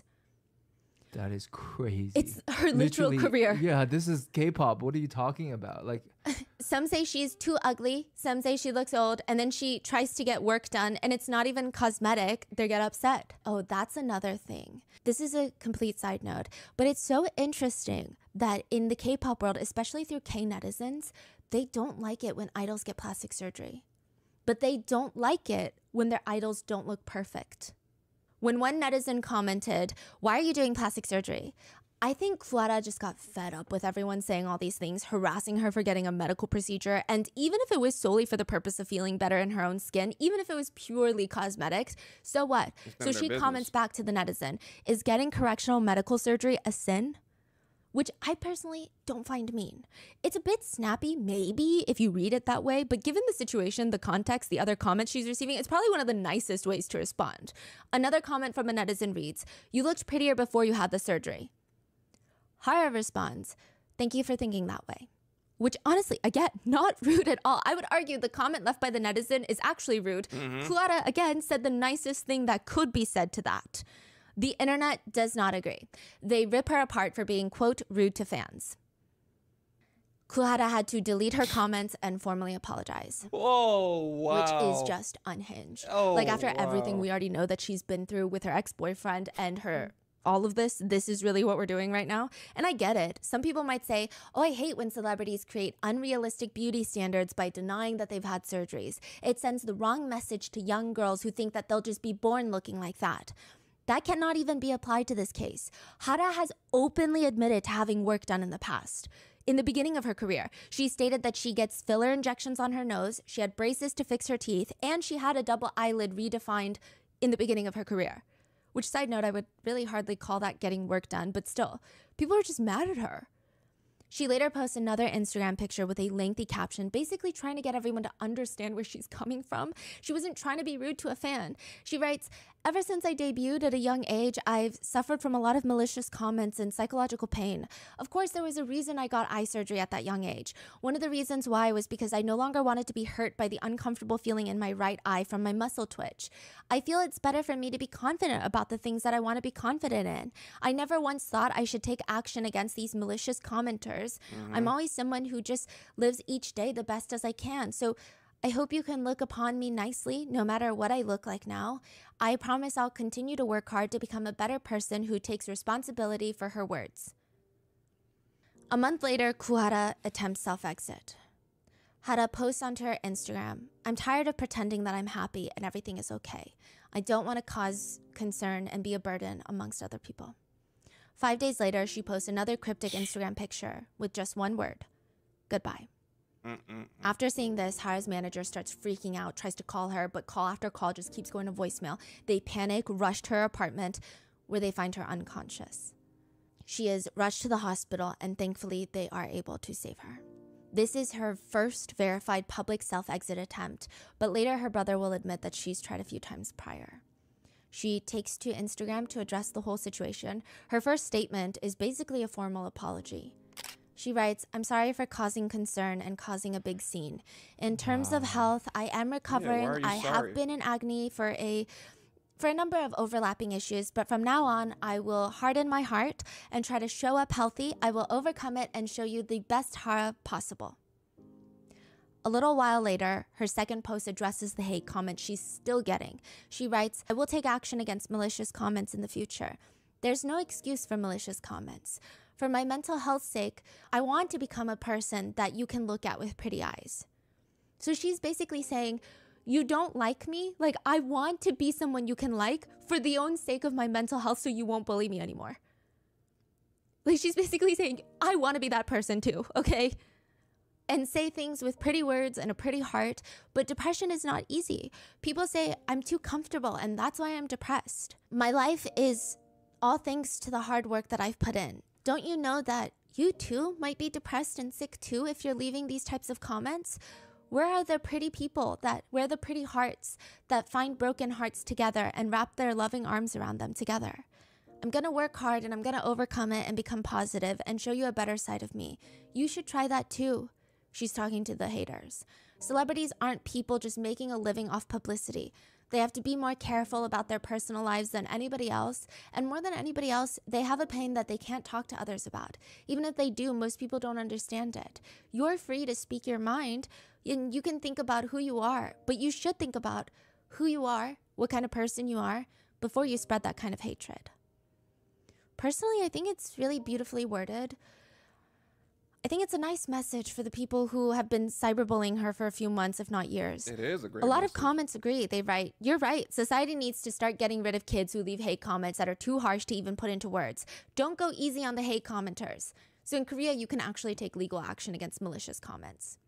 But others read, "Leaving hate comments is bad, but it's not like you're any better. What I earned through working hard." Is she implying that we commoners don't try hard enough to obtain the same kind of wealth? She's so out of touch. She can just stay off social media. It's not like she really expects to hear only praise every day. Geez, is that what she wants? Others commented that she's going to look back at her self-exit attempt in a few years and cringe. They accuse Kuhara of being an attention whore and state that true attention whores never actually die because they're already satisfied with the attention that they get from it. Almost immediately after that, during the first trial against her ex-boyfriend that took the videos and photos of her, he was given an 18-month suspended sentence. That means he's out. Yes, so he's given 18 months, but as long as he does not commit a crime in the next 3 years while he's free, he doesn't need to serve the 18 months. Basically, he doesn't have to go to jail. The judge in the case stated, CJ did hurt Kuhara in the process of their breakup, and he also threatened to end her life as a celebrity by sharing their sex video. However, we understand he did not plan on committing these crimes. The sex video was not recorded against Kuhara's will. The video was never actually leaked or shared with the public. He went to do it. They're basically saying he didn't plan to do it. He threatened her, but then he didn't actually do it. So, Wow. Thus, the court concludes to give Choi Jong-bum a suspended sentence with a probation period. That's insane. So you're telling me it's okay to blackmail someone as long as you don't actually go through with it? Yeah. So is it okay to in-depth, fully plan to harm, I don't know, let's say a judge? But Because it's stupid. You can't be like, oh, well, I'm going to do this and send me what you got and say that, hey, dispatch, I'm going to do it. Like, you're literally blackmailing me. You might have not sent the video, but that fear and stuff was already instilled in me before you even thought about sending the video. So that's blackmailing, man. Like, it is. And it's just like, it's unfortunate. You know, like, it just feels like, I don't know. It just feels like the women in Korea don't get justice. I don't know. Like I said, that's just my opinion on it. I'm not from Korea. I'm not bringing down Korea. That's what it just seems like. After video, after video, after video, it just feels like no one gets held responsible for anything. Of all the videos I've watched when men were responsible, the times that they got were just non-existent. The ship, the mall construction dude, burning sun, the army, the one army girl in the Air Force, when she was smarting on him, nobody wanted to believe her. It was just like, what the fuck? Like, what do you need? Do you need a live footage? You need a live ring camera video? Like, even then, I think they'll be like, oh, you know what? The video's too blurry. I don't know who that is. And it sucks. And they're doing it to the point where they're driving people to want to self-exit. And then you got the people that don't even care about them wanting to self-exit. And they're still going ham in the comments like, oh, you just want attention. You saying us commenters are not working hard to get what you have? Like, obviously you ain't working that damn hard if you got time to come hate on people every single day, Monday through Sunday, and go comment on their picture. You obviously not working hard enough. You could be using that energy to go and build something else or contribute to something else. Go study, go take a walk or something, go build a treehouse or something. Like, why are you doing all this? You're just being your predators. Like, that's literally what people are doing down in the comment section. Like, it's insane. And I'm getting irritated just hearing about it because it's like, why are you doing this? Like, why? Like, what makes you want to do that? Like, what? This is like a random thought that pops in your head. Like, dang, you know what? I'm about to go do something real evil right now. Like, it's insane, man. It's literally insane. That's the only thing I keep saying because I have no other words. It just feels like the wild, wild west over there. And I can't really be talking because America got their stuff going on too. But it's just like, I don't know. I just think the justice system in general should be rewritten. Like, because this is insane on both sides, on both ends of the spectrum, from one country to the next, like across the world. Like, it needs to be rewritten because this is insane. Oh. And as long as you get caught before you go through with harming them physically, it should be fine. The judge should be okay with it. Like a threat against his own life, it's just a threat. I didn't actually do anything. The court continues. While Choi did not get Ku's full consent to the video, So like they're going back on their word, did not get her full consent to the video to record the sexual activity. Those two were in fact involved in a romantic relationship at the time of the recording, and Gu did not specifically stop Choi from recording either. I'll be back. This is giving, oh, you can't essay your wife because you guys are married. That's what it's giving. Yeah, I think that's what they believed. Yeah. Yeah. So 2019 is a very rough year for Kuhara. After her self-exit attempt, after the depressing verdict from the court, she takes the first step to reach out to reporter Kang to tell her, I heard you've been writing about Burning Sun. I was friends with them. I think I can help you. In 2019, Sully, so this is Sully, not Kuhara, posts a picture of flowers on her Instagram. The caption reads, abolition of laws punishing abortion. Today is an honorable day. Freedom to choose for all women. Some comments, and this is 2019, so it's pretty recent. Comments read, abolition of anti-abortion laws isn't a matter that should solely be celebrated, but she's so happy about it. Sully, stop acting like you're woke. Everyone can tell by your actions that you're just stupid. Sully pretends to be aware of things thanks to the backing of social media, but we all know that her brain is empty. Sully's gone crazy posting I wonder what her parents are like. 2019 is not a good year for Seungri either, JJY and Choi of FT Island. JJY is arrested and reporters hound him at the airport. There's a female reporter that approaches him and is like, is everything you said in the messages true? Because the Kakao messages get leaked at this point. And he just responds, sorry. And all the reporters, turns into a mosh pit at the airport. The reporters keep asking, is it true that you secretly filmed women? And he's just holding on to this one bodyguard for dear life. After the airport incident, he publicly announces that he will be quitting the entertainment industry, which is a lie because he's coming back. And he states that he has indeed committed crimes. He writes, I admit to all my crimes. I filmed women without their consent and shared it in social media chat rooms without any guilt. More than anything, I would like to apologize to the women who appeared in those videos and who have learned of this hideous truth as the incidents come to light. That boy was scared. He is promptly arrested and he will be sentenced to 5 years in prison. Choi is quickly arrested as well. And by mid-2019, things kind of start looking better for the girls. Maybe the tides are shifting. Kuara signs with a new Japanese agency. She releases her first single as a soloist. Kuara's own brother says, obviously, things don't just magically disappear. Her depression is still there, but it appeared that she was feeling more stable. He says, she looked better than I thought she would. She was even encouraging her brother and her sister-in-law to go visit a doctor. She was helping pay for their doctor's visits so that they could try and have a baby. And she just was really excited to be an aunt. It seemed like she was entering this new phase in her life. Same with Sully.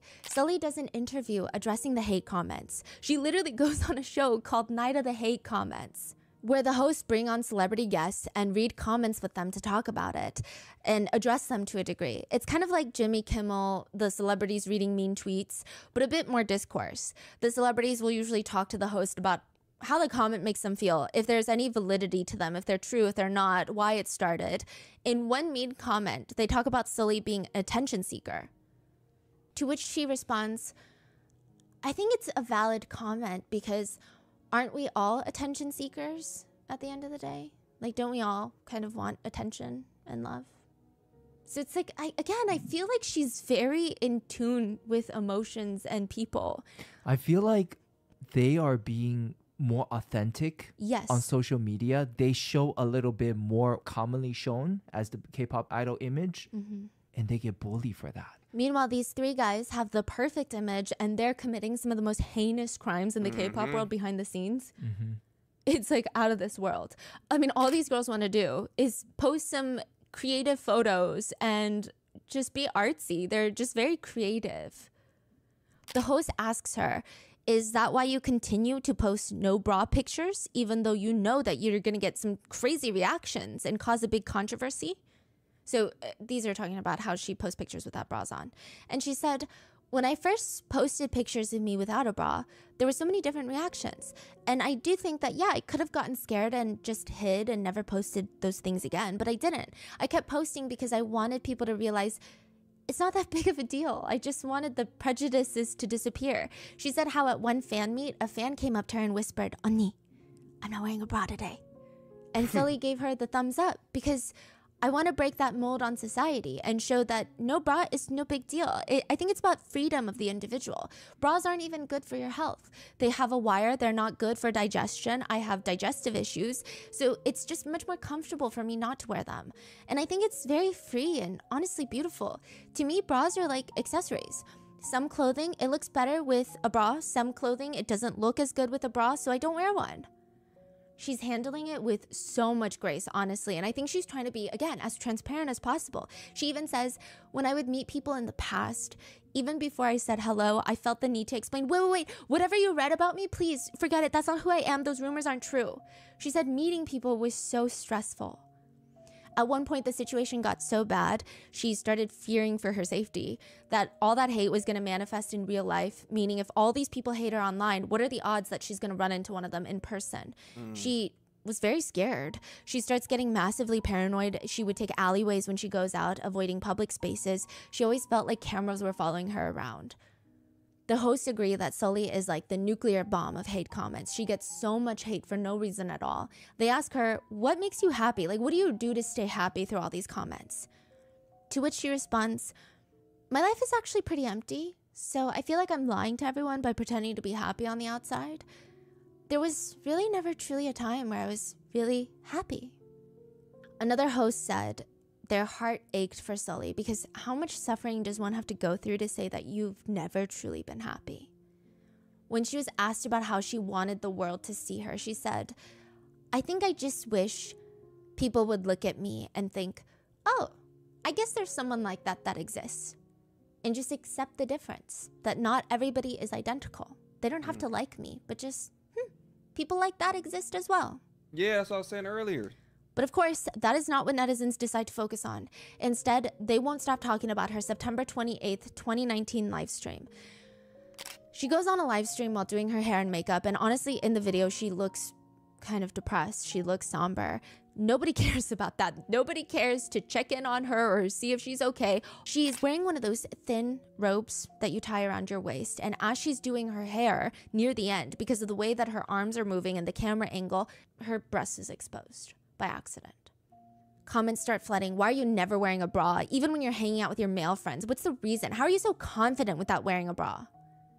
Again, that comment could be interpreted as nice, but it's not, because prior to all of this, throughout her scandals of not wearing a bra, a lot of people mocked her, saying that someone with breasts like hers shouldn't even be confident enough to be outside without a bra.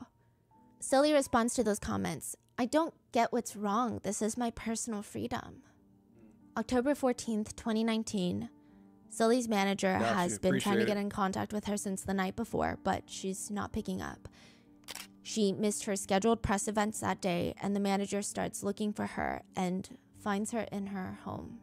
After her death, an entry from Sully's diary was made public, and it reads, I haven't written in this diary for a really long time. Today I dreamed that my teeth fell out. I didn't feel very happy about that. I went to the recording and saw a video of myself, and I look really dirty and ugly. I feel embarrassed thinking people are going to be pointing at me and evaluating me. Why can't I be more confident? If I think about it, I feel like I'm still influenced by the hurt that remains in my heart from a long time ago, despite not being able to remember very well. I've never received infinite love. Dad left me even though I didn't do anything wrong. I felt like Mom might leave me too if I misbehave, so I forgot about myself and I followed her opinions and her wishes. Side note, Sully does have a very complicated relationship with her mom. Friends say that Sully was obsessed with her mom, so obsessed, loved her, followed her around like best friends. And Sully started in the industry as a child star. Her mom is the one that managed all of her finances. Even later when she debuts and becomes of age, she lets her mom handle it all. It's not until later she decides, hey, maybe I should try investing or something by myself. And her mom tells her there's nothing. Nothing at all. All those years, the traumatic years of working in the industry as a child, her mom blew through all of her money. Not only that, her mom has been receiving advance payments for all of Sully's work from SM Entertainment. Not only as that's one thing I realize, and I think some of you guys might know that as well, as following, if you guys follow K-pop or celebrities or anything that be happening like on social media, a lot of times when family get involved with money, either one or two things are going to happen. Either they're going to help you contribute and help you continue to grow that money, or they're going to help you lose it as fast as you got it. Because family turn to enemies, and all you start seeing is this. They hold their hand out. They think you owe them something. It can get ugly real fast. Like they say, money is the root of all evil. Like it literally can change the dynamic of your whole family. If you come into money, if you win a lottery or something happens, it just changes. It doesn't happen all the time, but it happens a lot. And it's like unfortunate. And it's like when you get so high up and you reach that status, it's kind of like, who can I trust? But then you got some shady managers too that's going to be like, oh, this is how much you're making. And this is how much you're going to get. But at the same time, they could be fronting you and cutting you out of your money. Like there's an old singer back in the old days named Frankie Lyman. Frankie Lyman, he went down a road of like drugs and stuff like that. He ended up dying from an overdose, but his label was keeping money from him. He made millions and millions of dollars, and he was trying to scrape by little pieces that he could find, throughout his time of career by attaching himself to other singing groups, and he was making a little bit of money, but his manager was shaving money off the top the entire time, and it's just like, who do you trust at the end of the day? It's hard, man. That's why I say, like, sometimes I'm glad. Like J. Cole said it best, like there's no such thing as a life that's better than yours, because you just don't know what's going on behind closed doors. You see these TikTok relationships. Dude that was on TikTok recently just killed his girlfriend, making all these viral videos and all this stuff. And it was another couple back then that did it. And the sad part is these teenagers and kids that are growing up now thinking this stuff is real, and they're thinking it's like, oh man, if I get that and I get the switch with the extendo clip on it, all this is gonna, and it's not true. It's not real. And it's like, people can smile, they edit photos, people like, oh, I'm on vacation. They sitting at home in a 1-bedroom apartment on welfare while they got you believing they in Cancun somewhere living their best life. And it's getting crazy. AI is getting smarter. People are out here trying to live like the Joneses. People are not talking about how they barely paid their water bill, how they barely had something to eat this week, or how they have to save money and budget. People don't be talking about that stuff on social media. They be like, oh, I got money to blow, and I got this and I got that, and all this stuff is coming to me. You could be like me too. You just gotta get it from the mud, and it's fake.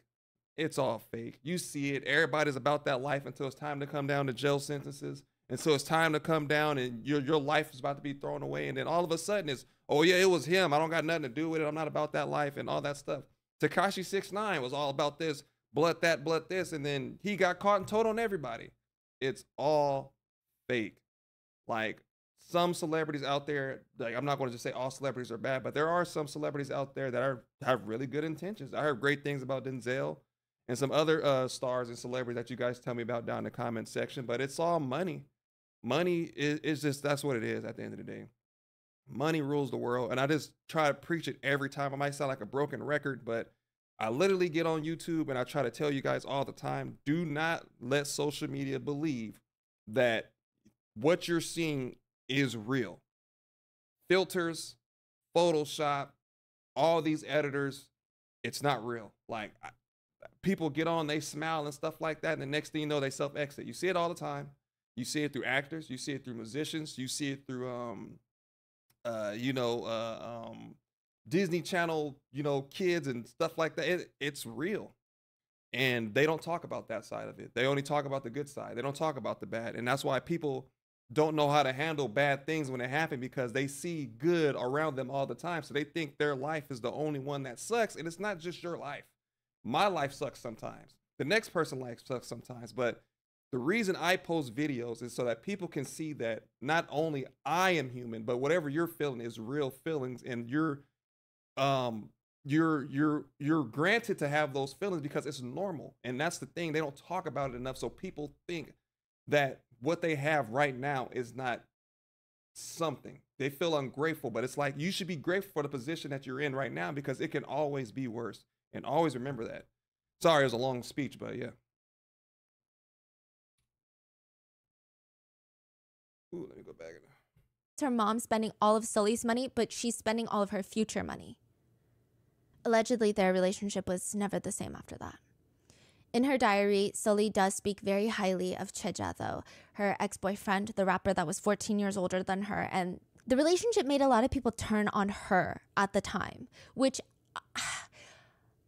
I have very complicated feelings about massive age gap relationships, especially when the person that's younger is so close to the legal age limit.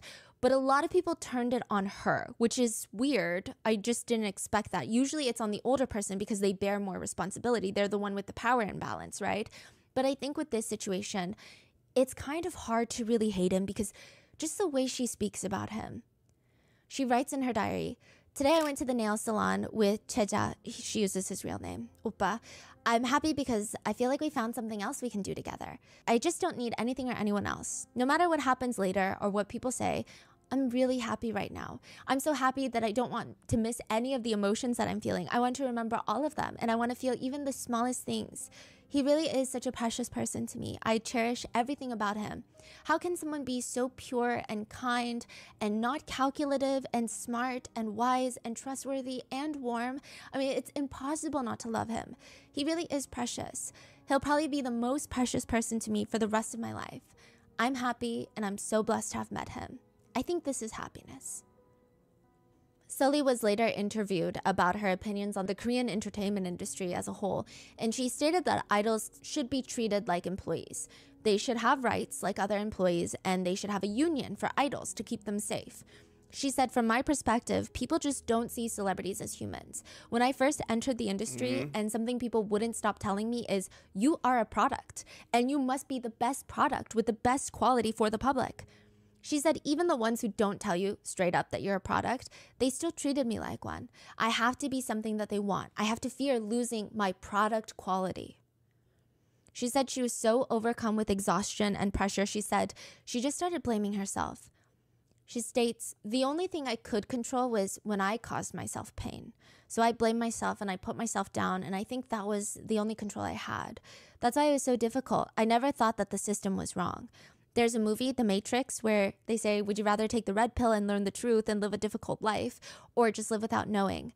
I often think that had I lived without knowing, I would be living such a happy life." And a lot of new information starts coming to light after Sully's death.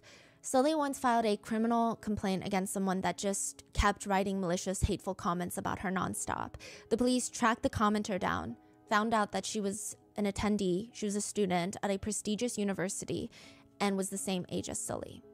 Sully, from the goodness of her heart, dropped the charges because she said if she continued, she would graduate and she would have a really hard time finding a job. Later, the university student wrote a very long letter to Sully apologizing, stating she was very sorry that she commented and she didn't think it was such a big deal at the time because Sully probably wouldn't even see it. She was just stressed at the world and her own life, and she took it out on Sully. Sully's whole message was, you don't have to do what she does. You don't even have to like what she does. But she said, "I just wish we could all treat people with more kindness when talking to others. Yep. Everyone wants to be treated kindly, to the point where even victims are told to be kind and nice. People always want others to speak with more kindness to themselves." And speaking of college, university, Sully had a few bucket list items. Remember scuba diving? She had aquaphobia from a bullying incident. So she went scuba diving. And another huge bucket list item was going to university. In an interview, she said, "Of the 24 years I've lived, the thing I regret most is not having attended college. I've always wanted to go, but I couldn't. I'll definitely go even if it's later on in life." Sully was in college. And I think that says a lot about Sully, but her classmates really liked her and they respected her a lot. They admired that she just wanted to be there to learn, so everybody kept it a secret. News never leaked that she was in attendance at that college. Nobody knew which classes she was taking. Classmates agreed to respect her privacy and space. They never took pictures, they didn't ask for autographs, they never told their friends that Sully was in their classes. In fact, other than people in her specific class, nobody even knew that she was on campus. Yeah. That's legit. All the classmates tried their best to treat Sully as just another college girl because that's what she wanted. One of her classmates wrote after her death, "Dearest Sully, the campus is starting to be colored with autumn foliage now. I wish you were here to see it. I hope you at least took with you the memories you made on our campus last semester. It is more than enough to us if you found any happiness at our school. Wherever you are, love and be loved to your heart's desire. We love you, Sully. Please be happy." October 15th, 2019, the day after Sully's death, Kuhara starts an Instagram live stream. where she seems emotionally unstable and incredibly distraught. She starts crying. Sully, I'm so sorry. Onni is in Japan right now and I can't go back. I'm so sorry. I'm so sorry that I can only say goodbye to you in this way. I'm really sorry. In the place that you're going, in that world, do whatever you want to do and be happy. And Onni will keep working and live. And everyone, I'm okay. Sully and I were like really close sisters and I just wanted to say goodbye to Sully. And so I opened up a live and I'm sorry. Please just don't worry about me. I'm sorry, Sully. Goodbye. 묶어서 미안해. 이렇게밖에 인사할 수밖에 없는 게 너무 미안해. 하고 싶은 대로 잘 지내. A lot of people rallied to Kuhara's side and tried to comfort her, but there were still a small group of people that left some crazy comments like, wow, you're really trying to use your friend's death to gain popularity. I mean, the whole live stream, her eyes are so swollen. Even when she's talking, it's so clear. It seems like she just didn't have someone to talk to. She's rubbing her hands together, trying to self-soothe. She's comforting herself. They accuse her of trying to use her friend's death to gain sympathy. Reporter Kang, the one that Kuwara had reached out to earlier to help with Burning Sun, she reaches out to Kuwara. Hara, you're such a brave woman and you're very admirable. I want you to be happy. Hara texts her back. Hello, I'm okay. Yes, I will stay strong and work hard. Kuwara will have one last live stream. She's in a hotel room and taking from context, it must be really late at night. Late enough that some people are either waking up at that hour, but Kuwara explains she just kept waking up. Beginning of the live stream, she's responding to comments and she's speaking Japanese, Korean, and English, which is honestly crazy. But there's a few alarming things from the live stream. And it's likely hindsight, but it seems that her eyes are glazed over. Not like she's doing drugs, but just she doesn't seem fully present. And of course, it could be the fact that she just woke up from sleep. I don't know. And there's, again, a really heartbreaking part of the live stream. And this could be hindsight again. Towards the end of the live, she gets up and she starts dancing to the music. And I'm sure it's hindsight. But a lot of netizens have pointed out there is almost this like innocence to the way she's dancing. It almost feels like a little girl in her bedroom pretending she's an idol. Pretending like she's on stage, practicing her dance moves. Early in October, Kuwara does fly to attend Sully's memorial service, but immediately has to go back to Japan for her work. Then November 22nd, 2019, she comes back home to South Korea. She posts a picture of herself laying in bed with the caption, "Good night." It would later come out that on her private Instagram, she posted a black screen with just the words, "I'm scared." November 24th, 2019, Kuwara's brother, who didn't see any of these posts, would get a call from Kuwara's housekeeper. She's crying, said that she came to the apartment and Kuwara had self-exited. He starts screaming, get her down, but the housekeeper cries to him, the police have arrived, but they won't let me take her down. They say that they're investigating, indicating she is already likely long past. Kuwara was found dead in her home, November 24th, 2019. The same Kuwara that nobody knew had been such a pivotal part in the Burning Sun investigation. I mean, even after everything that she went through and her first verified public self-exit attempt, she still wanted to help. She wanted to help expose Burning Sun. She wanted to help find the corrupt police official. She even helped animals. She spent a lot of her time volunteering with animals. She would spend time at shelters just scooping away at piles of poop. She's not even doing like the pretty, I volunteered at a shelter work.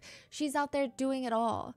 The shelter owners remember Hara constantly asking them, how can I help? How can I help? Just tell me how I can help. She just wanted to help. And basically everybody failed her. Nobody helped her. Even the judge that was presiding over CJ's case, remember Kuwara's ex-boyfriend's trial, right? The one with the blackmail. There was this whole trial in 2019 while she was alive, and the judge presiding over the case, he starts doing some really questionable things. He tells the court that in order to come to an informed decision on the case, the videos need to be viewed in court. What? The videos of Kuwara in an intimate position. What? To make Why? sure that she did not consent to the videos being taken. You don't have to do it publicly. Basically stating That's he needs to crazy. see for himself. But that would require playing the video in the courtroom. Yeah. Kuhara's attorney firmly rejected, saying no matter how private the courtroom may be, it is unacceptable for the video to be replayed in public. That would be the second offense to Kuhara. That is cool. Dude is a pervert, bro. I have to see the video to make sure it wasn't consensual. If she's telling you it wasn't consensual, it wasn't consensual. Like, and even then, if you want to see the video, you don't have to show it in front of the whole courtroom. Watch it in your little office chambers or whatever and make your decision. You don't got to show the whole damn video on the damn in front of, like, bro, what? Like, what is this line of thinking? Like, it's insane. It doesn't make any sense. Crazy that they're suggesting that. The judge changed his mind and stated, you know what, I agree, which is why I want to watch the video alone in my chambers. Side note, not everyone in the legal community backed up the judge. You would think if he's demanding such a thing, maybe it is the only way, legally speaking, according to the code of the law that I'm not familiar with. Maybe he has a reason, because why would he do something so unhinged?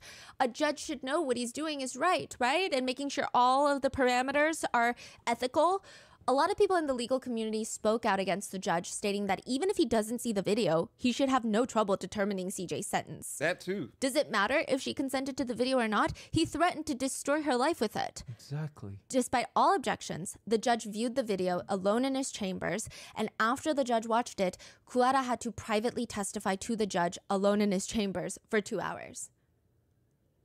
Judge or not, just think about that. I mean, this is a man. This is a male judge. Just think about, again, the re-traumatization that likely Kuara faced. I don't even know if it's something that could be measured. Yeah, that's true. She did everything she could to make sure nobody would see that video. She got down on her knees. And ultimately, the justice system allowed another man, another guy, to watch the video without her explicit consent. Reporter Kang would later say about the CCTV footage of Hara on her knees begging her ex-boyfriend not to release the videos. She said seeing such a massive K-pop star kneeling before a man and begging him not to expose her to the press, it made my heart break. She was so desperate, and as a woman, I understood how she felt. And all for what? After watching the video, after listening to her testimony in private for 2 hours, the judge stated the content in CJ's possession cannot be said to have been taken against her will, even though she did not expressly consent to them. If she didn't expressly consent to them, she didn't consent to them. There is no maybe. It's a yes or no. Consent is not like a maybe it's a yes, maybe it's a no. It's a yes or no. But the court argued that Hara knew about these videos and photos before the blackmailing incident. When she found out that he had taken them without her knowing, she didn't immediately delete them. So technically, she consented after the fact, is how they phrase it. That's what the court is arguing, which I think is a really good argument if you just had a lobotomy. Because what are you even saying right now? That doesn't even make sense. Kuara was on her knees begging so that nobody would see it, and he still watched it. After this incident, people started making memes of the Burning Sun guys holding up finger hearts with words that read, "Judges, we love you all." Which, side note, this is a massive side note and rumor, heavy emphasis on the word rumor. These aren't even really allegations. I would literally call them rumors, just whispers on the internet by unverified sources and netizens. But there is a rumor that the prosecutors in South Korea, and probably in America and anywhere else, have a large digital collection of unreleased celebrity intimate videos. Which makes sense because a lot of the times they would have to be taken into evidence if someone is accused of filming someone without their consent. But the massive rumor, not truth, but rumor, is that the prosecutors will sometimes show a new prosecutor the collection as part of some sick welcome ceremony. What? Again, this is just a netizen rumor. There is no proof of this, but the whole situation with the judge kind of dug up this rumor all over again, if only momentarily. But the judge is not the only one not protecting Kuara. Another notable individual was a professor named Chu Chul-han. He had brought up Kuara's passing in one of his lectures, and he claimed to his class that Kuara died because she didn't have a strong enough mentality to withstand malicious comments. He said, you end up like her if you don't have a strong mind. Why do you think people curse at others and hate comment them? It's all an inferiority complex. Why would you make such an extreme choice because of them? You don't need to do that. You need to have a strong mentality. He also stated if Kuara had come to him for advice, she would not have self-exited. He said if Kuara met me, she would have never died. I would have changed her. She was Wait, who is this? a professor at a university. That's wild. Why is he commenting on this? Nobody knows. Why is he even talking? Nobody knows. He's not relevant. But this was shared. All the students were so pissed. They shared it online. She would have never died. I would have changed her. She was too weak, and she just cared too much about what others think about her. I'm sorry, read the room. The last thing she needs, or any of these female idols need, is another obnoxious, thinks he's better than anyone, smarter than anyone man to be involved in their lives. What's crazy is he received maybe 1%, not even 1% of the hate that Kuara received on a daily basis, but he received it for good reason after this became public for saying these insane things about her, and he would apologize, and he seemed overwhelmed by the hate. So you should just have a stronger mentality and stop caring about what people think about you. He also defended the ex-boyfriend, CJ, saying that he made one mistake. No. Yep. Yeah. He continues, Wow. what if student A made a mistake in high school and filmed a slightly erotic video Oh and my we all God. saw it? Why should anybody die? If it were me, I would have said, so what? So what if others see it? What's wrong with my body? You need to have a strong mentality like that. Why should you choose to die just because someone saw your embarrassing side? What good is that to anybody? Is he fired or no? No. I don't think so. He would later try to excuse the whole lecture by saying that he was trying to teach freshmen how to self-love. I just feel like every man in this story is like a caricature of a villain. I don't even know, like, why are they doing this? Yeah, Why are they doing this? I have no It's idea. not most cases. Like, this case is just particularly every single man that has come up in this case. I'm like, please just shut up, because what are you doing? Maybe there's been a few redeeming men in this whole story, and that's it. Like, what they're doing, it's so bad. Why would he even talk about her? The judge, the professor, these are all people in power with influence and experience that could have protected Kuara and teach future generations about the law and how it's unacceptable to do what CJ did. But instead, they excused him. People remember how hard Hara trained to be an idol. She was balancing idol training, school.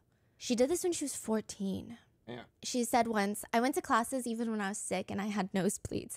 If I didn't practice, I would start getting anxious. In the beginning, it was really hard to adjust. People told me to quit, but I got anxious thinking about, what if I spend the rest of my life not becoming what I want to do? So I worked hard. I fainted a few times from exhaustion, but I couldn't let that stop me. At the time, a lot of Hara's bullies online would say that she doesn't care, she has no talent, she's boy obsessed, she doesn't care about her future, what the world thinks about her. They called her a train wreck. I feel like in their sick minds, they justified that as a reason on leaving some of the most heinous comments you could think of. Clearly, she doesn't care, so it doesn't bother her, obviously.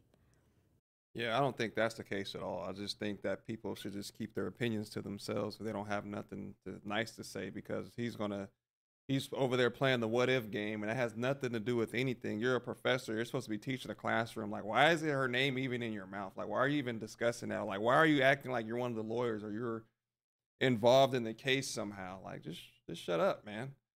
I have another question as far as this. I know a lot of you guys in the comment section, you guys watch K-pop, or you guys are heavily involved in K-pop. So the selection process, how does that work? On both the male and female side. I'll probably read the comments and then continue the video, but is it like you got to know how to sing and you got to have the looks, or it's kind of like you can have the looks but not know how to sing and they give you a part, or you just got to have both and they select you? Like, how does this work? Because I'm kind of like curious on how that works, because it's like, okay, once you in there, do they kind of be like, okay, well, you're going to be this group, we're going to build you up, this is going to be your position? You know what I mean? Like how does that like work or function? If you guys can do, I know it's probably like a long list of things, but I'm just kind of curious, like the bare minimum, like what is it that they're looking for? Is it height, looks, singing, aesthetics? Like, what is it, the first thing that they look for when you go and do all that stuff? So just let me know and I'll read it as the video goes on. But that's just so not true. Some of Hara's older brother's memories are from when she was first debuted. She was rewatching her KBS Music Bank performance with her group Kara, and at the end she accidentally slipped on some of the falling confetti and she briefly gasped, "Ah!" as she fell. Her brother thought it was a cute moment and it showed how human and natural she is. And I mean, all the fans online were talking about how the confetti do be a little dangerous and they were cheering her on. But Hara was always her biggest critic. She was in tears watching it. She was sobbing about her mistake and how she could have done better. She should have known better. She should have done better. This is the same woman who in 2013, Kara was touring in Japan, and after performing several stages in one day, she collapsed on stage. She had to be carried off the stage. She was given aid, and she forced herself back on the stage before the concert ended. When the concert ended, she was immediately rushed to the hospital and she was back to performing the very next day, an entire set. You would think that netizens at the time would have a lot of respect and praise for her dedication for her work, but this is what was being said online. The top comment on that article that has over 6,000 likes reads, "Kara faints during Radio Star after Hara throws water bottle." Because remember, she threw a water bottle on the Radio Star show. Wait, what? How is that related to this? It's not. They're just saying like, a better headline would be she faints after throwing a water bottle because she was known for throwing a water bottle. Another few read, should have been more careful. Maybe she tripped on the water bottles that she threw. That's what happens when you starve yourself to diet. Just eat food and stop being so vain. Hara People said are one of crazy. her favorite quotes was, smiling through the times you're tired and giving your best at work. The day after Kuara's death, a lot of idols were on their way to Vietnam for the Asia Artist Awards. A lot of them were seen wearing all black, likely out of respect for Kuara. Idols went on to social media to pay tribute to Hara, and a lot of groups even rescheduled their comebacks and listening parties. One that stood out was an Instagram post of somebody who knew her since she was a child, and it reads, "Our Annie was famous ever since I was in elementary school. I once went to a dance academy with a friend, and when my friend pointed at Annie, Kuara, I looked and I saw this pretty and very skinny girl in loose clothing sweating buckets as she danced with all her energy. I couldn't see anybody else in that dance studio but her. Would people know now that young and small child practiced so hard to the point of breaking her body to get where she was?" It was later revealed that Kuara's diary was found, and I'm assuming with the approval of her family, snippets of her diary were released on JTBC. One diary entry just reads, "It's all right, it's all right, it's all right, Hara, it's all right, it's all right, it's all right." Another one reads, "Hara, it's all right, it doesn't hurt, it's all right." Another one reads, "It's all right, it doesn't hurt, it doesn't hurt, it'll pass, it's all right. God, please forgive me. God, Jesus Father, wise God, please watch over my disappointing self one more time. By your nourishing power, thank you for comforting me. Thank you." She also wrote about how she being sensitive was the cause of her own unhappiness. She felt like she had this gaping hole in her life from not having her mom, but she needs to focus on being more happy in the future. She writes, "What you say, what you think, it comes true and is put into practice. I have to protect myself first, and I know myself very well. But I'm more desperate than anyone, and I want to feel. More than anyone, I can hurt. I guess I deserve to hurt." No, you don't. One entry People. that stands out is Kuara writes about being allowed to be loved. She writes, "Is my existence bothersome? Who am I? What should I do? I wonder who I am and if I'm allowed to be loved. Am I someone that can be loved? Do I need to be loved?" There is a comment under the BBC documentary that I think sums up most of our feelings about this case. And it reads, "I think really if there is such a thing as hell, we are living in it. The innocent die early and evil men live long lives until they start on walls." Speaking of, small side note, after Kuara's death, one of CJ's friends, so her ex-boyfriend that tried to ruin her career by releasing revenge videos of her, his friend posted online, "CJ is having a difficult time ever since the controversy about the assault and the revenge videos. After he heard about Kuara's passing, he hasn't been coping well. Everything related to her is a very sensitive situation for him." So I'm reading the comments. Okay, so I'm getting like a lot of y'all like piecing it together for me because that's how I was confused because you said it's based off of popularity. So I'm like, if you're in the where they're training you and stuff, so how do they? That's what I was saying. Like, how do they gauge the popularity? Like, who does that go through? Like, are they doing like are they renting out a theater or something like that, and then people voting, or if they're, like that's what I'm like. I guess that's what I'm asking. It's kind of like, let's just say there's the SM or whatever it is, the entertainment industry. So let's just say there's like 7 slots, right? And there's 30 people. So are they tasked to go through these little obstacles and then they pick that 7? Based off of that 7, are those the 7 that pretty much pass the trials and tribulations? Or how do they determine if they're going to be popular with the like the consumer? Like, how do they know they're going to be popular in my eyes? That's what I guess I'm trying to ask. If that makes sense. Hopefully, I don't know how to word it. Because I know if you're trying out for something and he's like, okay, this person's popular. Do they just start posting pictures of them and then see, or they get sent through a company and they advertise it somewhere else and see if it gets a certain amount of likes? Or that's what I mean, if that makes sense. Audience voting.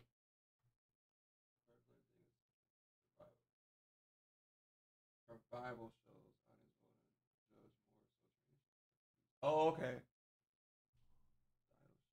Oh, okay. So they use shows and stuff, and that's how they develop. Okay, that makes sense. That's why I was asking, like, who's seeing it if they're not like popular yet? So how do they know who's going to be popular, not popular? Okay, that makes sense. I appreciate it. I'm not going to pretend like I know about this stuff because I don't, but I appreciate you guys taking the time to like help me and teach me at least.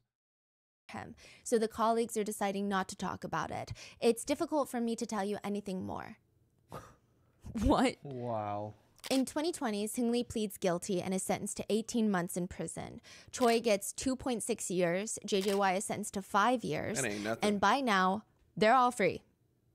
Choi, the former friend of Hara, is the one that she was able to convince to give up the name of the police official. He was part of the band FT Island. He was one of the first released. He's also the one that was filmed at church. Do you remember that in episode 1? When he gets out, reporters find him in the church parking lot, to which his mom starts screaming at the reporters, defending her son, essentially saying, God already forgave my baby boy, so who is the world to judge him? 엄마, Look at him calling for his mom. 기자분들이 오셨는데 막 인터뷰 하시네? 아니 그걸 왜 물어봐요? 가요.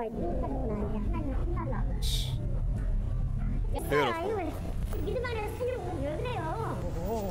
That guy, he's trying to make a comeback in the industry. He joined FannyCon, a Japanese fan community platform. It appears to have kind of a subscription-based model. So if fans want, they can pay and join a celebrity's channel and get more intimate updates. Kind of like a Patreon, I imagine.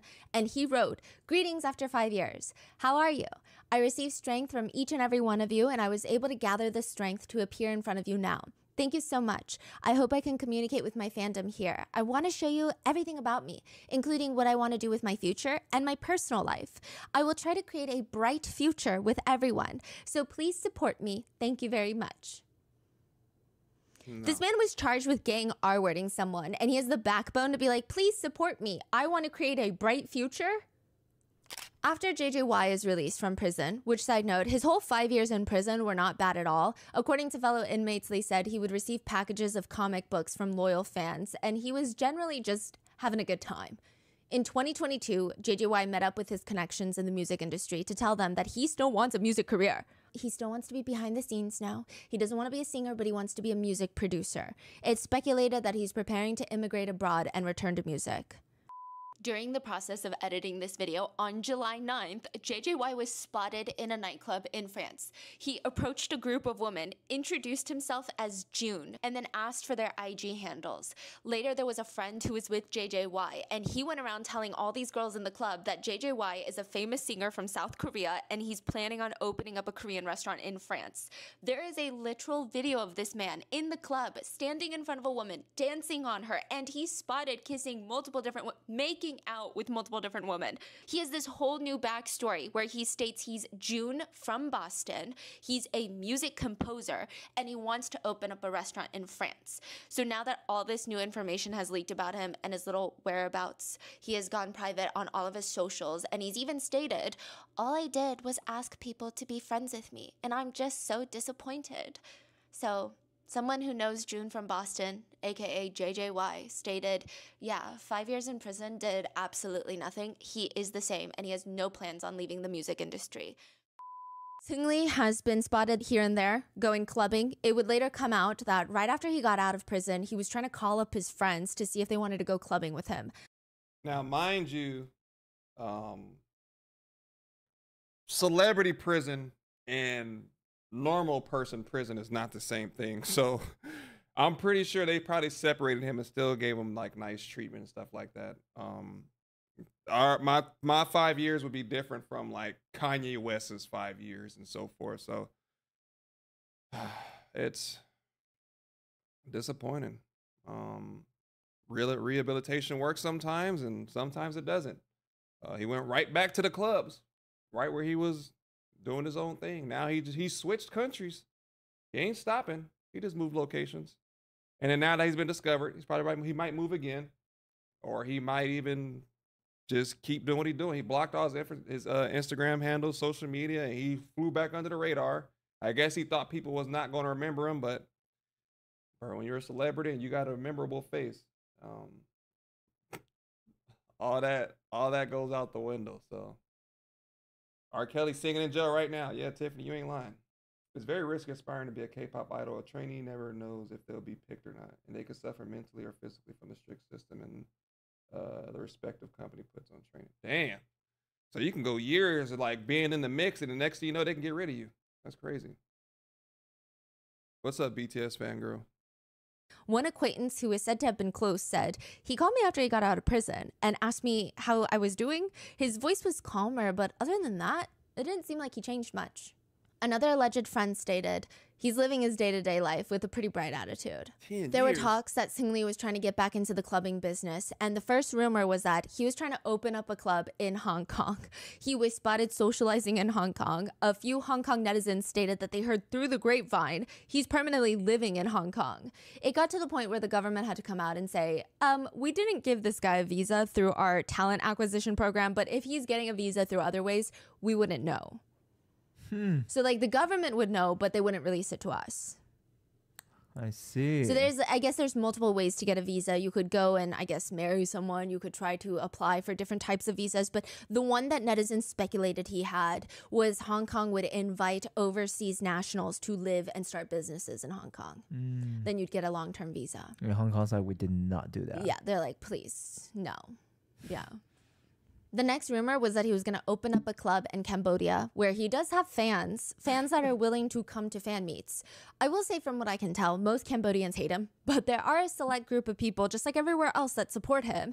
He held a fan meet recently where he promised on stage to bring G-Dragon, which ended up going viral and pissing off former Big Bang fans who supported other members because it's just weird. Why are you bringing him into it? It doesn't even seem like they're friendly.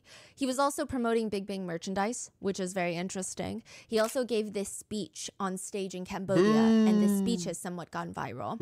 He's gripping the mic with all of his strength. He's in a three-piece suit. He looks like an uncle at a wedding. All eyes are on him, and he screams, You know, when I'm saying I'm going to Cambodia to my friend told me, you do.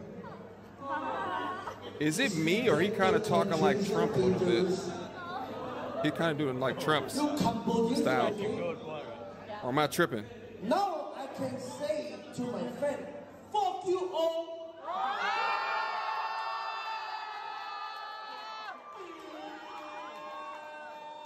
And I said, shut up and try to come here and see what happened in Cambodia. This the greatest country in Asia. and he's like puffing out his chest like an angry peacock. That was so cringy. I mean, it's just, okay, taking out the morality of supporting a guy like this, just vibes-wise, this is your man. He's getting off on this attention, and he just keeps going. And I said, shut up and come here and see what is happening in Cambodia. This is the greatest country in Asia. People say that he has a Donald Trump accent. Then with the hand holding the mic, he pumps his fist into the air in a victory position, and the crowd goes wild, honestly. One day, bring the G-Dragon to here.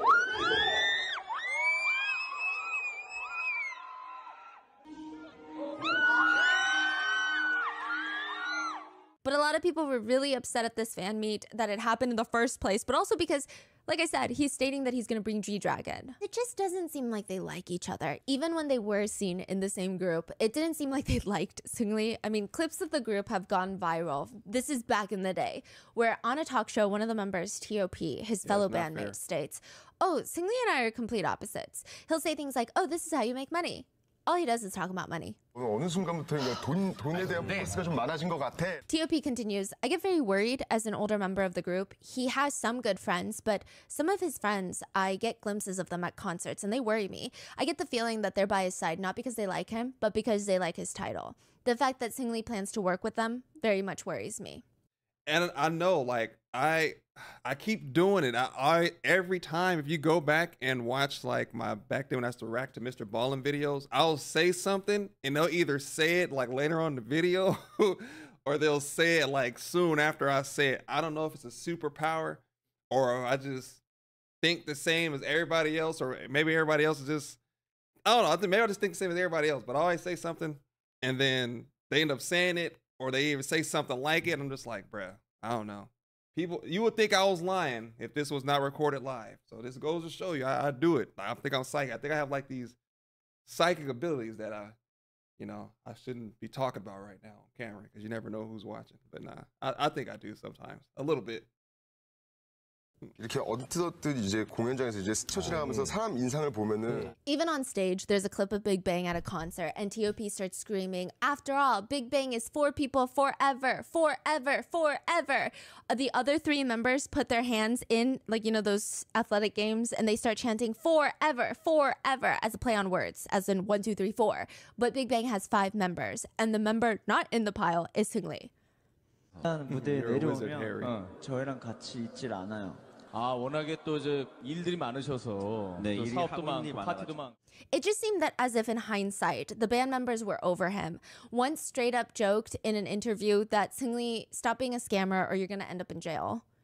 The way they talk Wait, one person said that? Yeah. Wow. And just the way they talk makes it seem like Seungri just lost all passion for music and just started doing shady businesses on the side. And I'm sure it's making them nervous because if something happens to him, which it did, Big Bang in its entirety is in jeopardy. So it's not just impacting his life. Yeah. It's unclear if Seungri ever was or is still going to open up a club in either Hong Kong or Cambodia. But another allegation starts popping up and going viral. A netizen from China posts on Weibo, so the Chinese Twitter, that she was at a hot pot restaurant. There's a Chinese Seungri Twitter? happened to be sitting next to her with a table full of girls. And the viral post reads, someone had run into Seungri while he was having dinner with a few women. They overheard him telling the woman that he would to the beat of Big Bang's song Fantastic Baby. It's really insane. Really, like, I wish he would just back to a jail cell. He really is like a fat uncle now. I'm laughing my head off at the conversations he was having with the girls the whole night while eating. Like, literally, he's gonna to the beat of Fantastic Baby. Fantastic Baby was released in 2012. This allegedly took place in 2024. The comments read under that post, "Can they take him back to jail for a lifetime, please?" And another depressing development in this case is, remember Kuara's first dating scandal? She was confirmed to have been dating a fellow idol, Young Junyoung. Mm-hmm. He was exposed to have received videos in a private chat room with just JJY, and it was stated that he made inappropriate comments about that explicit video. He was forced to withdraw from Highlight and went into his mandatory military enlistment. He was not legally punished, but he was labeled publicly as a bystander that did nothing. He wasn't part of the group chats, but again, like I said, he did receive a video, and he is now dating Hyuna, which is another massive K-pop idol. A lot of her fans are upset with her because, for one, she seemed somewhat close with Kuhara, like they were all part of the same generation. People believe it's breaking girl code, and it just feels kind of icky. Some fans feel really betrayed by the fact that Hyuna was more of an idol that stood for female empowerment, and now she's dating someone that is very clearly not. Would you guys say that this girl broke the girl code? For those of you in here that watch K-pop, let me know. Do you feel like this girl broke the code? I don't know her. I don't know if they said she came from the same generation. Just hit me with like a yes or a no, maybe. Because I don't know how close she was with Kuhara. I don't know if they hung out. I don't know if they was out here having lunch and having drinks together and going on a roller coaster rides or whatever it is, or if it's just kind of like an industry standard. So let me know. Yes. Okay. So she's an enemy too. Gotcha. All right. Well, that's messed up. One comment on the BBC documentary reads, some said this was released 5 years too late, but I firmly believe this dropped just in time, just when people were about to forgive and forget, just when these criminals were about to enjoy their lives again as if nothing happened. It's the right time to be reminded of how hideous this crime was. Sheesh. And like I said, all the men are free. One netizen comment reads, Kuara was sexually violated, still helped Burning Sun get exposed, and still ended up dead. The Burning Sun guys are sex offenders, and they get a slap on the wrist, a kiss on their ass, and are living it up. And they still have fans. One supporter tweeted, "I still don't need anyone's permission or approval to support Seungri. If I have to, I will go through this journey with him alone. Even if I'm the last one on this planet and that you keep insulting and threatening me, I'm perfectly fine with it. At least you're not hurting him." I just want to say he's not going to pick you. I'm sorry. I mean, this is the same guy that has been sentenced to prison for organizing commercial sex services on 29 occasions in the span of 2 months. Remember, like the first episode we did, he was like dating 2 women back to back. Yes, and taking them out to trips, yeah, that giving was them the him same in exact Thailand and treatment. stuff, I yes, think, right? Back to back. back to back. Like the amount of they are living the best life. Yeah. And they're not going to choose you. Like, you could go to war for this man in my comments, in my emails, on Twitter, on your little self-published Medium articles, and like, he's not going to even notice you, nor will he give a honestly. Like, just, I feel like there's a better way to spend your time. It's kind of sad. The crime that he was charged with does technically fall under sex trafficking. Imagine supporting a sex trafficker. That is something. The court documents also stated that he coerced 3 women, most likely his fans, to pose nude for photos in his hotel room that was in China, and he later shared those. But maybe it's this clip that really did it for them. This clip has resurfaced since the BBC documentary. It's Seungri on a reality show called I Live Alone. The clip has gone viral on Twitter with over 7 million views. Mainly people hate watching and trying to understand what's going on. It's an old clip of him. He's crocheting little booties, like shoes, for his neighbor who just had a child. He's cross-stitching, I think is the more accurate description. And he's listening to Blackpink's Playing with Fire song. He's singing along, very exaggerated. At one point, he's asked by the producers why he's cross-stitching, to which he responds, "My neighbor recently had a baby. I thought I should give her a heartfelt gift. In fact, I used to enjoy cross-stitching when I was a kid. I thought I could reminisce old memories and use my little talent while preparing a homemade gift for her." He starts cross-stitching, dancing, and then he pokes his finger with the needle and immediately drops everything to fall on the floor and overreact, rolling around, screaming, "Ah, ah!" It's very cringe. It is. I feel like my 3-year-old niece could act better than him. Yeah, he tries his hardest to have this cute, naive little boy. But no, he's like a full-grown ass adult felon. He's too big for that. The clip is so just really secondhand embarrassment. Netizens who agree commented, honestly, he was trying so hard to be this persona on camera, but you can tell it's all BS. It's painfully obvious this was an act. But some comments, even after the fact, so these were posted after Budding Sun gets exposed, they read, "He's just a normal person who lives his life happily. It's just that villains messed him up." What messed him up? Villains. Ma'am. I honestly think Seungri is just a normal guy who got mixed up in the wrong crowd. He is the wrong crowd. Like one sane comment reads, "It's so cringe. It's so evident that he's acting and being all cute for no reason. Sad to see he still has fans, and even those fans support him after everything he did. Shame on them. I hope he rots in hell." Damn. To which a netizen responds to them, "What the f? You judge a person for being cute? What did he do exactly?" Oh. I mean... You could look at the court records, they tell you exactly what he did. Meanwhile, reporter Kang, the reporter that worked with Kuhara and had all the files in the USB to sort through, she said that a ton of women were reaching out to her, nervous. They would call and tell her that they were around the guys around that time and they have gaps in their memory, and they were scared that there were videos of them on there. She could hear anxiety and just panic in their voices. It's crazy that he still has fans, but I think this will tell you why. In 2015, JJY released a song called OMG. This is when Sully is accused of being a sex addict.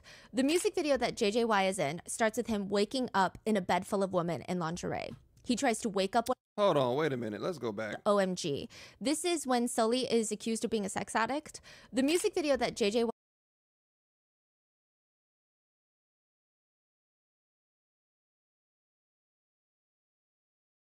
Dude is in a picture, right? I don't care about this picture. It doesn't matter to me. But let's go back. Let's rewind it back. You know, back in the beginning of the video. When it was like, oh, cool, Hada's doing this. She's doing that. Oh, look at the pictures. They got 2 hoodies on each other. Oh, they're right next to each other. Oh, my God. She's part of a tribe and all this stuff. And then here he is. Look at this dude, bro. He got not 1, 4 different women. Double cheeked up.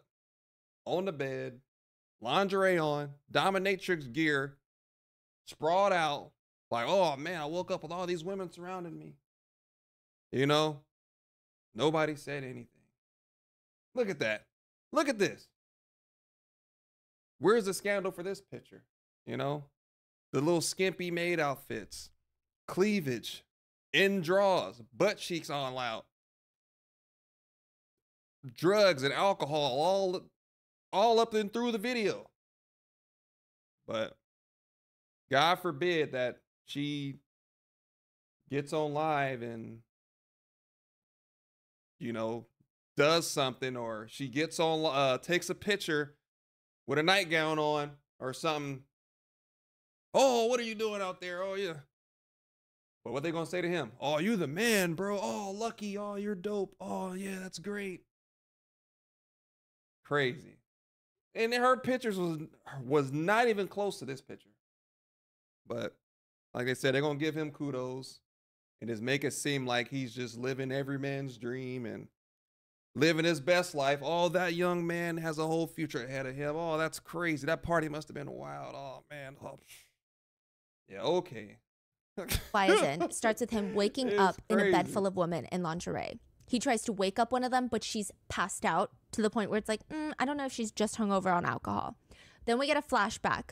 It's a sequence of the night before and how he ends up here, mixed in with JJY the next morning, walking around the house, seeing this disaster from the house party. There's unconscious people laying around everywhere, and he starts messing with their bodies, trying to see if they'll wake up.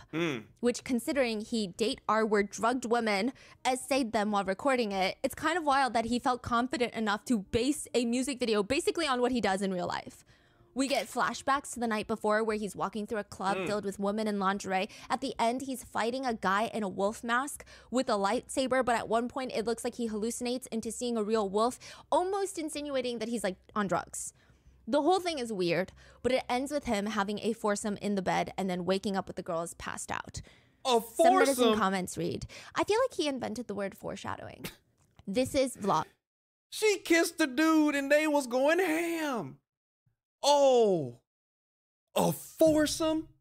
Oh, my Lord. Oh, Jesus. Oh, my Lord. When you decided to take based on a true story very seriously. But again, this is all hindsight. When the video first came out, everybody loved it. JJY was getting praise. And if anyone critiqued how sexual and weird it was, everyone said, it's his art. That's how he expresses himself. It's his career. It's a literal music video. But now, netizens are comparing it to a movie Sully did around the same time. Sully worked on a movie called Real. It's an action noir film. She had this scene where she's topless.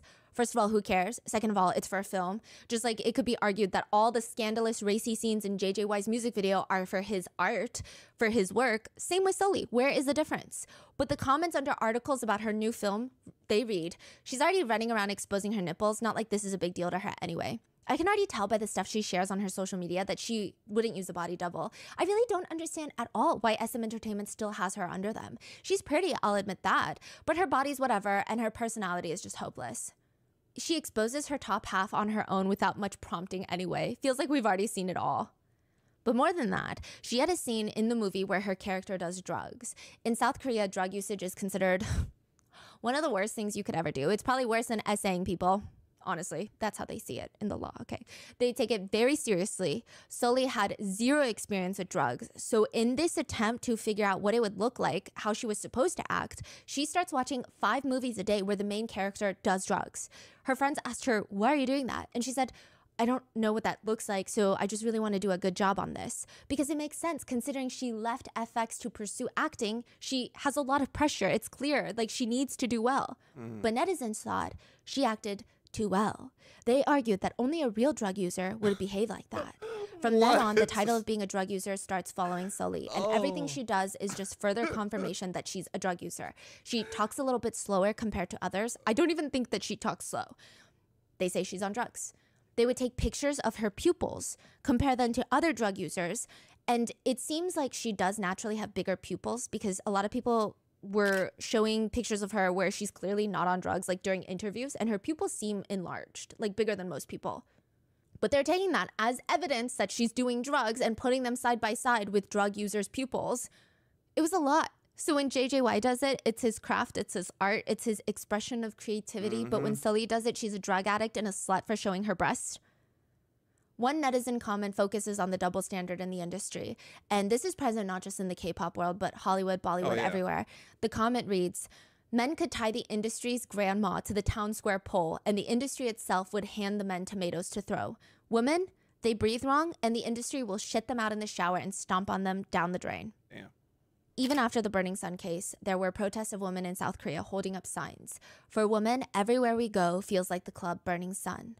But a lot of men stepped in to say that this was truly unfair, that the men felt like they were being unfairly targeted by criminals. What? They're like calling women criminals. This Yeah, is I rough. mean, it's everywhere. It's in the US too. You bring it up, and then it's, what about the women that lie and ruin men's lives about SA? So that was what was happening here afterwards. Another friend of Seungri said, if Seungri's Kakao messages are a crime, then aren't all Korean men criminals? What? Yeah. A former employee of Burning Sun said, there is no difference between Burning Sun and the current clubs that are open. What happened back then is still happening now. There are lots of coverage about GHP. They are still using it in my club that I'm currently working at. So he moved to a different club. And after Hara's death, unfortunately, a lot of things start taking place. The situation with her ex-boyfriend CJ continues. Even after her passing, her house gets burglarized after her death, and the strangest thing takes place at her funeral. So let's start with CJ, the ex-boyfriend. The first trial for CJ was obviously a mess. Some would even go as far to call it a disgrace. He was given no jail time, and it was not even acknowledged that he committed heinous crimes with the videos of Kuhara. Hara's brother stated at that point, even now, we can't understand how he was acquitted during the first trial for filming her secretly, and how he was able to return to society. Money. After the first sentencing, both sides appealed the sentence. The prosecutors appealed, and Kuhara's family appealed. They did not believe this was an appropriate sentence. It was way too light. The defense, CJ, and his attorneys appealed, which I always think is wild when criminals get away with the lowest sentence manageable, and they still try to appeal. Like, read the room. Everyone is pissed at your sentence. You got incredibly lucky because the justice system favors you. Shut up and go away. But he files for an appeal because he does not agree with the ruling. The appeal is reviewed in 2020, and this is after her passing. The second court stated, threatening to disseminate a video of sexual intercourse causes irreparable harm to the victim and can seriously damage her honor. The victim is a well-known celebrity, and the defendant took advantage of the great harm that would cause and threatened to go through it with the media. The court basically told CJ, you know what? I think you were right. The first trial wasn't good. So we fixed it for you. Give him more? We're going to give you a year in prison to be served immediately. Soon after that, Kuara's brother and father sue CJ, and the courts ruled that CJ will pay the family $60,000. And maybe CJ feels like he's got to make some money now, since he has to pay restitution. CJ starts suing people while he's in prison. He starts suing netizens for defaming his character. He ends up suing 6 netizens, and like not even news networks, not even influencers, just straight up random netizens. They didn't even write a blog post about him. They were just in the comment section. He claimed in the courts that these netizens made insulting comments about his trial in an article. The comments hurt his feelings, basically. He sued 6 different netizens, and only one was charged and had to pay him $265. Then there was the situation with the safe. The safe is currently making its rounds on the internet again. But this happened January 2020, so a little over a month after Hara's death. Someone broke into her home and stole her safe. There's a few reasons that everyone's still talking about this, but especially now with her connection to Burning Sun. First of all, the burglar was caught on CCTV camera, masked up with a hat and gloves, but they're still caught trying to get into Kuara's place. Now get this, the thief tries the front door, puts in a passcode, does not get access, because Hara's brother had changed her code. But it was the correct code. Yes, before. So if it was the correct code, then that would lead one to believe that it was somebody that she knew. So I wonder who it could be. Like I said, it's deeper than what I know, at least. I know you guys probably got this in the bag, but I am curious to know who it was, because I don't know if you guys are familiar with any burglars that like to use the front door, but I sure have never seen a burglar that would like to use the front door and happen to know the passcode to that lock. Who would know it? Somebody real close would have to know something like that. If her brother knew it and changed it, that makes this more even more creepy, because it's like, how would you know something like that unless you was a part of this person's life at some point in time, or unless somebody gave it to you in order for you to go do it for them? You know what I mean?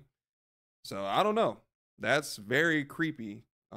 Usually people try to use like a back window or they break a glass or something. Dude try to go through the front door. So I'm curious to see what's going to happen now that he's seeing that the front door is locked. It's still unsolved from what I know. Yeah, that's crazy. Yeah, it has to be somebody close. I watch true crime documentaries all the time. It has to be somebody she knew or something. It's something. It has to be one of those things. Somebody she knows or somebody that she would like, that knew of her or know of the situation. I don't put anything past anybody right now. The scandal is to the point to where it's like new faces are going to arise and they're going to come out the woodworks and people are paying certain people to go do things. And I just don't know. And I don't know enough about K-pop to start pointing fingers, but judging, from my opinion, looking from the outside in, I 100% wholeheartedly believe it is somebody that she knows or somebody that she is close with, that knows the code to that address, or they paid somebody to give them the code to that lock. But that's crazy. Good thing her brother was smart enough to change the lock because of people that knew it. So I would want to ask the brother who all knows the passcode, because in order for me to change something, I would have to know that other people have access to the home. So I would start going down a list of all the people that I know for a fact that would have to have the code for that lock. That's just like if Star and Rachel and Tiffany, y'all all had a key to my house, right? And I pass away. And then you guys come, and so one of you guys, somebody comes and tries the key and the key does not work. So now in my head, I'm like, okay, well, these are the 4 people that had a key to my home. So now I have a weird suspicion that it could be these 3 people. You know what I mean? So I feel like I hope the brother was like able to look into that, or they dust for some fingerprints or something, because it's not normal. It's not the normal route a burglar would take. So I don't want to keep reiterating the same thing, but I'm always down for an investigation. So that's just my way of thinking. Yeah, I hope they find it soon because I'm curious to know who it was. It's a friend or someone that knows it. Yeah. The thief then starts looking for another way in, scales the wall, and enters through the second floor balcony. Side note, another suspicious detail is this happened 49 days after her passing, so her family were paying their respects, as with Buddhist tradition. The 49th day of someone's death is a time to say goodbye again. So on that exact day, the families are busy. Yes. And someone broke in. Planned. Wow. Nothing else in the house was touched, rummaged through, or taken. She had designer bags in her closet. She had jewelry. None of that was touched. Her safe was taken. How big was it? A big safe? 60 pounds. They hauled a 60-pound safe out? Yes. Bare hand? Yeah. How? It has to be somebody strong. Somebody strong. 60 pounds? Yeah. Okay, maybe like more like 50, but it was 50 to 60 pounds. All right, so now we're getting somewhere. I'm sorry I keep stopping the video. Okay, so now we know it has to be somebody in decent shape and somebody big enough to carry 50 pounds. An unathletic person or somebody that does not work out is not going to be able to carry a 50-pound safe out of there quickly by themselves. And that's just the reality of things. I don't know. Do y'all know anybody in her circle that would be big enough or strong enough to carry that safe out of there by themselves? Because right now we're getting to the part it's kind of like, okay, now we know that it was planned, right? Because it wasn't just some random weekend. It was a day where they knew all families were going to be gone in order to participate in something. So that was going to give them an ample amount of time to go retrieve whatever it is that they were looking for, right? So we now already know that it was pre-planned, right? There's not no random act. It's not no random person that wants to come in and steal her stuff. It's somebody big enough. And then Tiffany said the X, which makes sense because that big ass dude that fell over with the pin needle, he's the only one that had the wide shoulders that I've seen so far in this entire video, because he's the biggest one I've seen. I don't know if there's other K-pop artists out there that's big, but dude is decently sized to be like a K-pop artist. Usually they're not that, like, not that yoked. So I don't know. That's why I'm like, I feel like it's him. We know who the suspects are. Like, I know you guys probably do, but I don't know. Like, I like doing stuff like this, or like seeing things like this, because it gets my mind working. I wish I knew a little bit more about K-pop so that I could start throwing names around and stuff like that, but I'm horrible with remembering names. But Yeah, it's getting there. 50 to 60 pounds safe with items in it. The safe itself is 50 to 60 pounds, not including what's inside the safe. So keep that in mind. What? That's a Yeah. heavy ass safe. And she was known to put some jewelry, investment documents, and some old Good phones logic. of hers in there. So let's work through this. If the thief wanted her jewelry that's in there, it's clear that they would want money, right? Why didn't they take any other valuables in the house? Right. She had other jewelry laying around. She had designer bags laying around. None of that was even touched. Okay, do they want her investment documents? That would be very difficult to do anything with those without being caught. It's not like anyone can easily transfer her investments into their name, especially add the fact that she's a very public figure and her death was very, very public. Then the third thing that we know is in her safe are her old phones. What would anyone want to gain from getting her old phones? footage. Maybe there was something she had on there that someone didn't want everyone to see. So there are speculations now with her connection to Burning Sun that she might have more evidence on there. And someone associated with Burning Sun is the allegation, had someone go in and steal that safe. Again, this is all speculation because the thief has still yet to be identified. All we know is that the thief is a man, slim build, about 5'11", wears glasses, and appears to be in his 20s or 30s. He I will was say not there slim. are a lot of allegations of who this thief could be, including another celebrity, but I think it is kind of crazy to be pointing fingers without a little more evidence because yeah.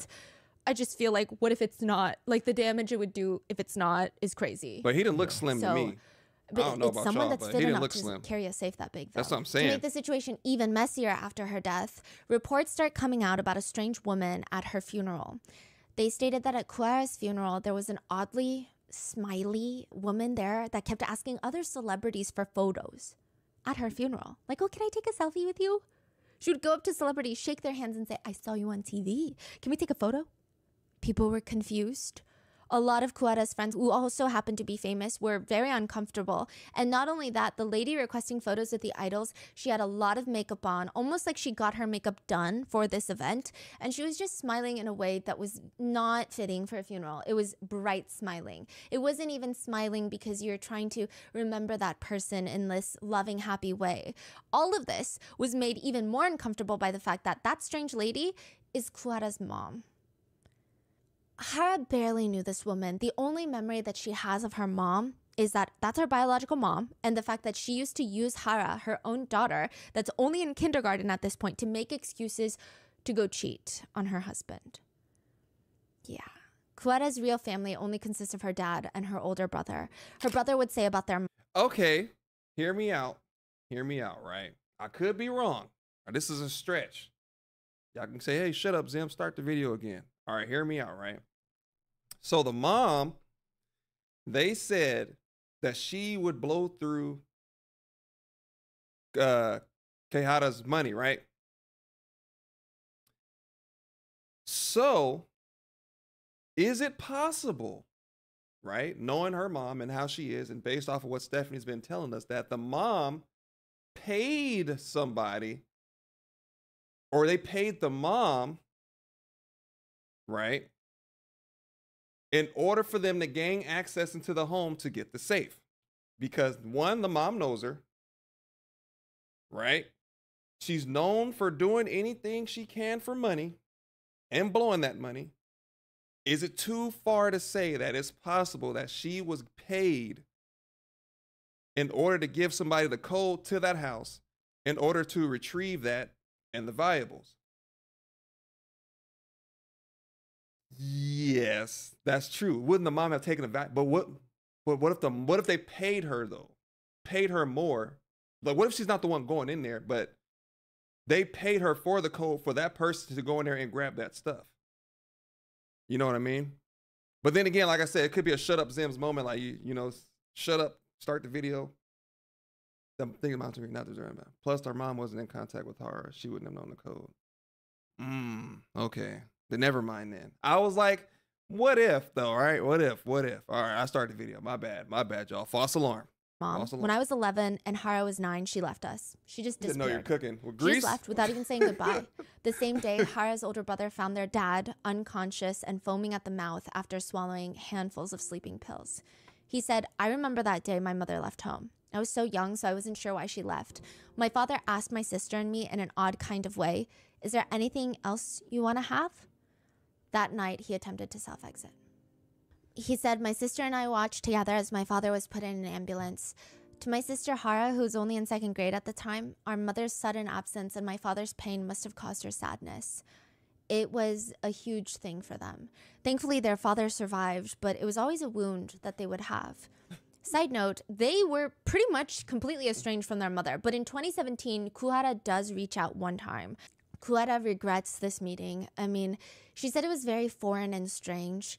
The energy was just off, which turned out to be true. There were allegations that Kuhara's mom was mainly interested in being able to brag that she was Kuhara's mom. Their very first meeting after so long, Kuhara just wanted to meet her, talk to her, get a hug, get some closure. But her mom shows up with her relatives' kids that were all fans of Kuhara, her friends' children that are all friends of Kuhara. Oh, damn, She made some sad excuse on why she never reached out. And the worst part of all of this is for the 20 years of not seeing her mom, Kuhara found out that she only lived 10 minutes away.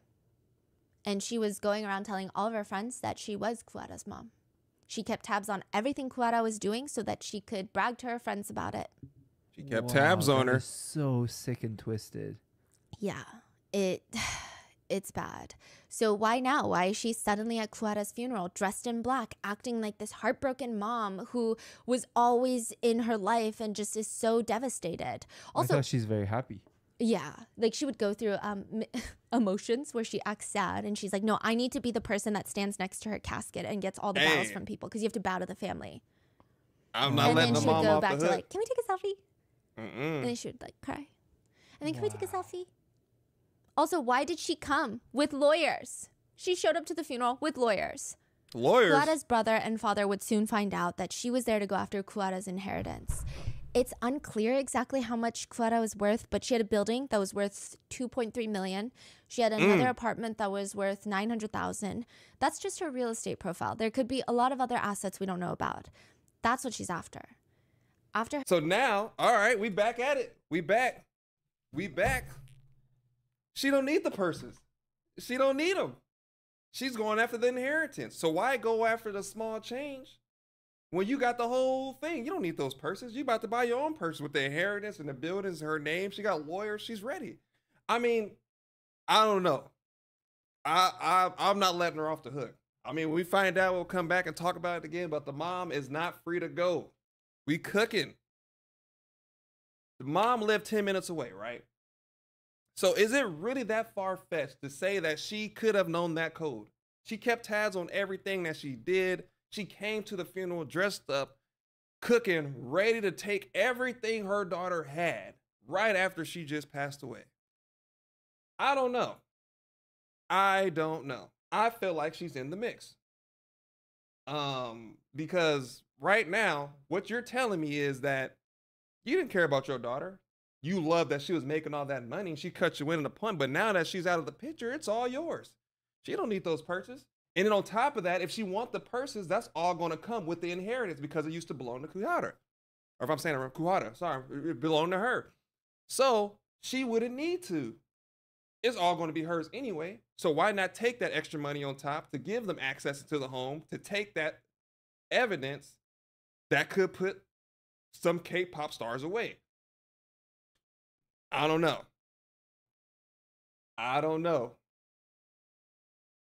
Yeah, I don't think it's unlikely she could be working with the ex. I don't know. It's getting juicy, and it's like we only got like 3 minutes left, but I'm not letting her slide because I just think that's really weird. And the only person I knew to change it was the brother, which would make sense because if the brother changed it and they knew the new code, then you could be like, okay, the brother, but we know the brother's not in the mix. She knew that code, but she did not know the code was changed.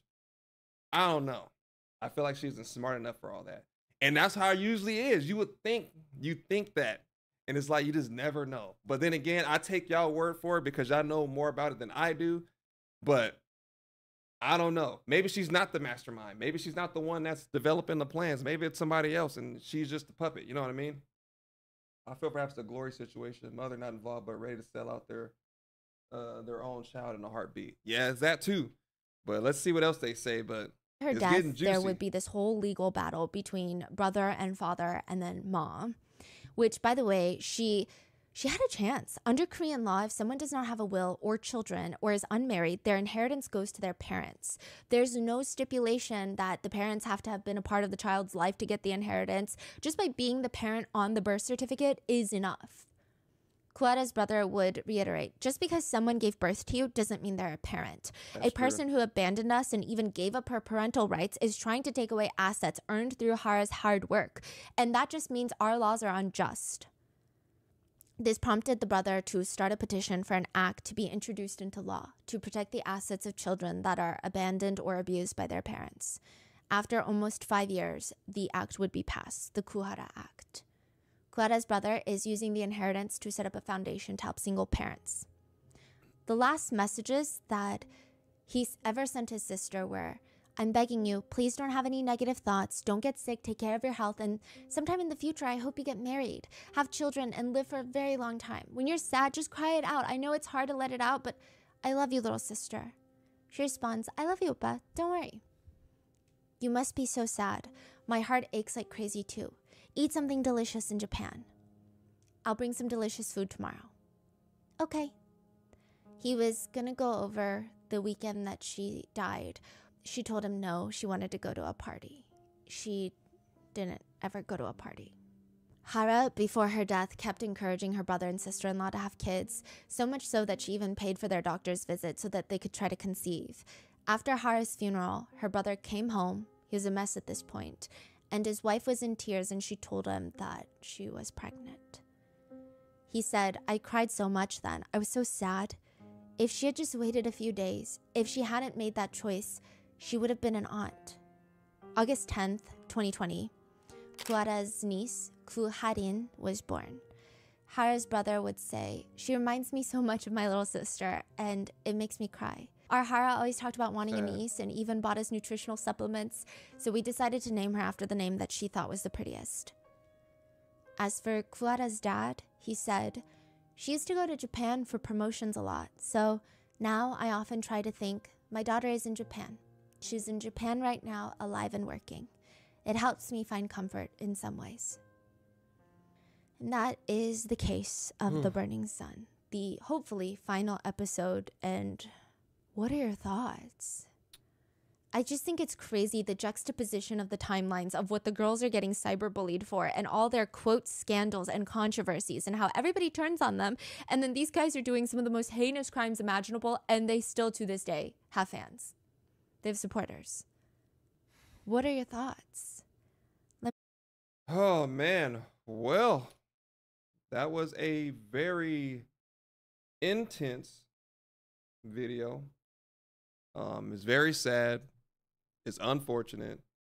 I don't really have a lot of words to describe it because it's like you've worked so long and so hard to get where you're at, and then you just get boobled on every turn, and then right around you, it's kind of like that when if you grew up with siblings, it's kind of like no matter what your siblings did, it was always your fault. If they did something, it was you because you allowed them to do it. If they didn't do something, it was your fault because you didn't tell them to do it.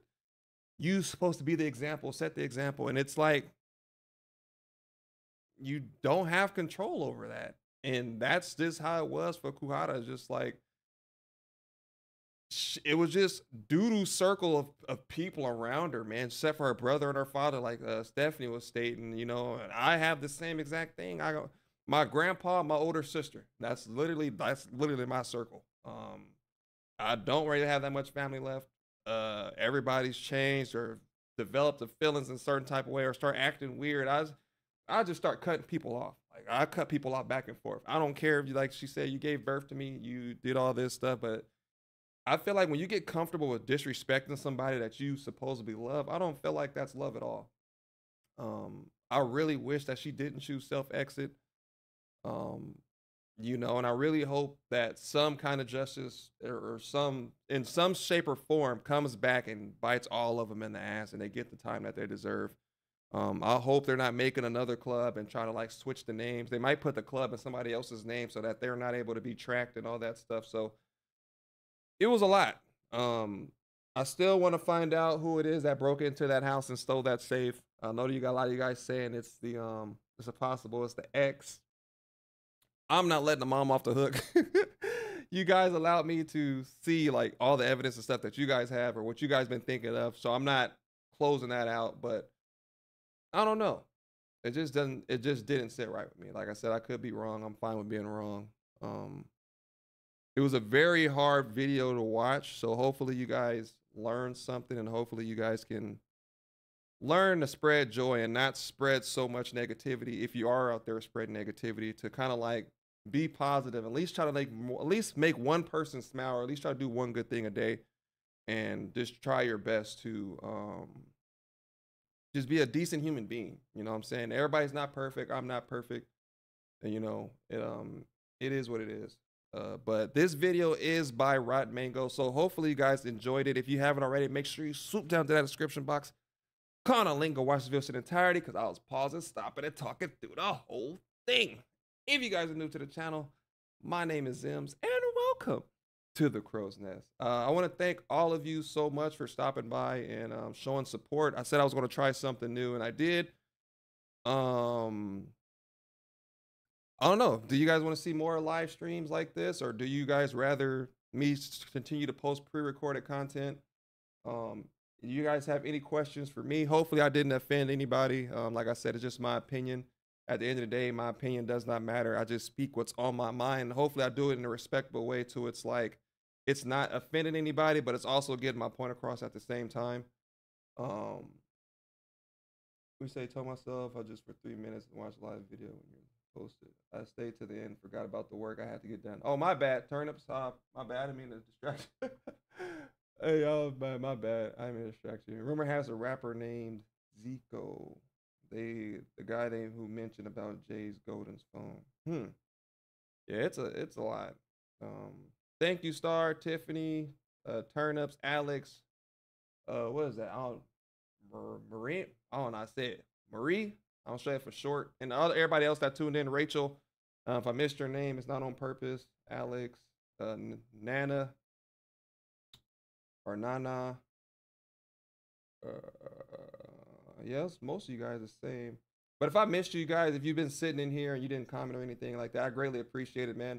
Like the video, subscribe, all that good stuff, man. I appreciate you guys so much. Again, if no one told you today, I love you. Feel free to contact me down in the comment section. You guys, you know me. Either I'm busy, but I always respond, or at least I always try to respond. So yeah, I'll probably sit here for another like minute or so. If you guys have anything you want to say or any last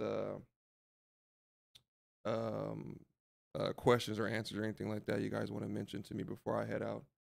Probably go to the gym. I was being fat all day, so I'll probably end up heading to the gym here soon.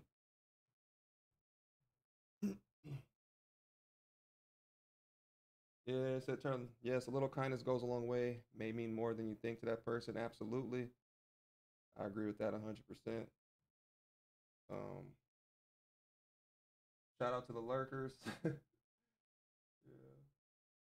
I hope we can have another live. It's fun to interact with other subscribers. Yeah, it was cool. It was definitely cool. Like I said, I like to try different things and see if it works out and whatnot. So, I mean, I'm glad y'all liked it. I was nervous. I was like, oh man, I hope my camera don't shut off. I hope I don't mess it up. I be stuttering sometimes. I had a stuttering problem as a kid. So it's gotten better over the years, but sometimes I think and I speak way too quickly. I think my mind is moving faster than my mouth sometimes. I think my mouth is tries to keep up. So that's what it is. But yeah, man. Well, if you guys don't have anything, again, enjoy your weekend. Be safe. Look out for one another. And again, you need me, come get me. Come talk to me. I'm always be here. So again, thank you guys for watching, and I'll see you guys next time.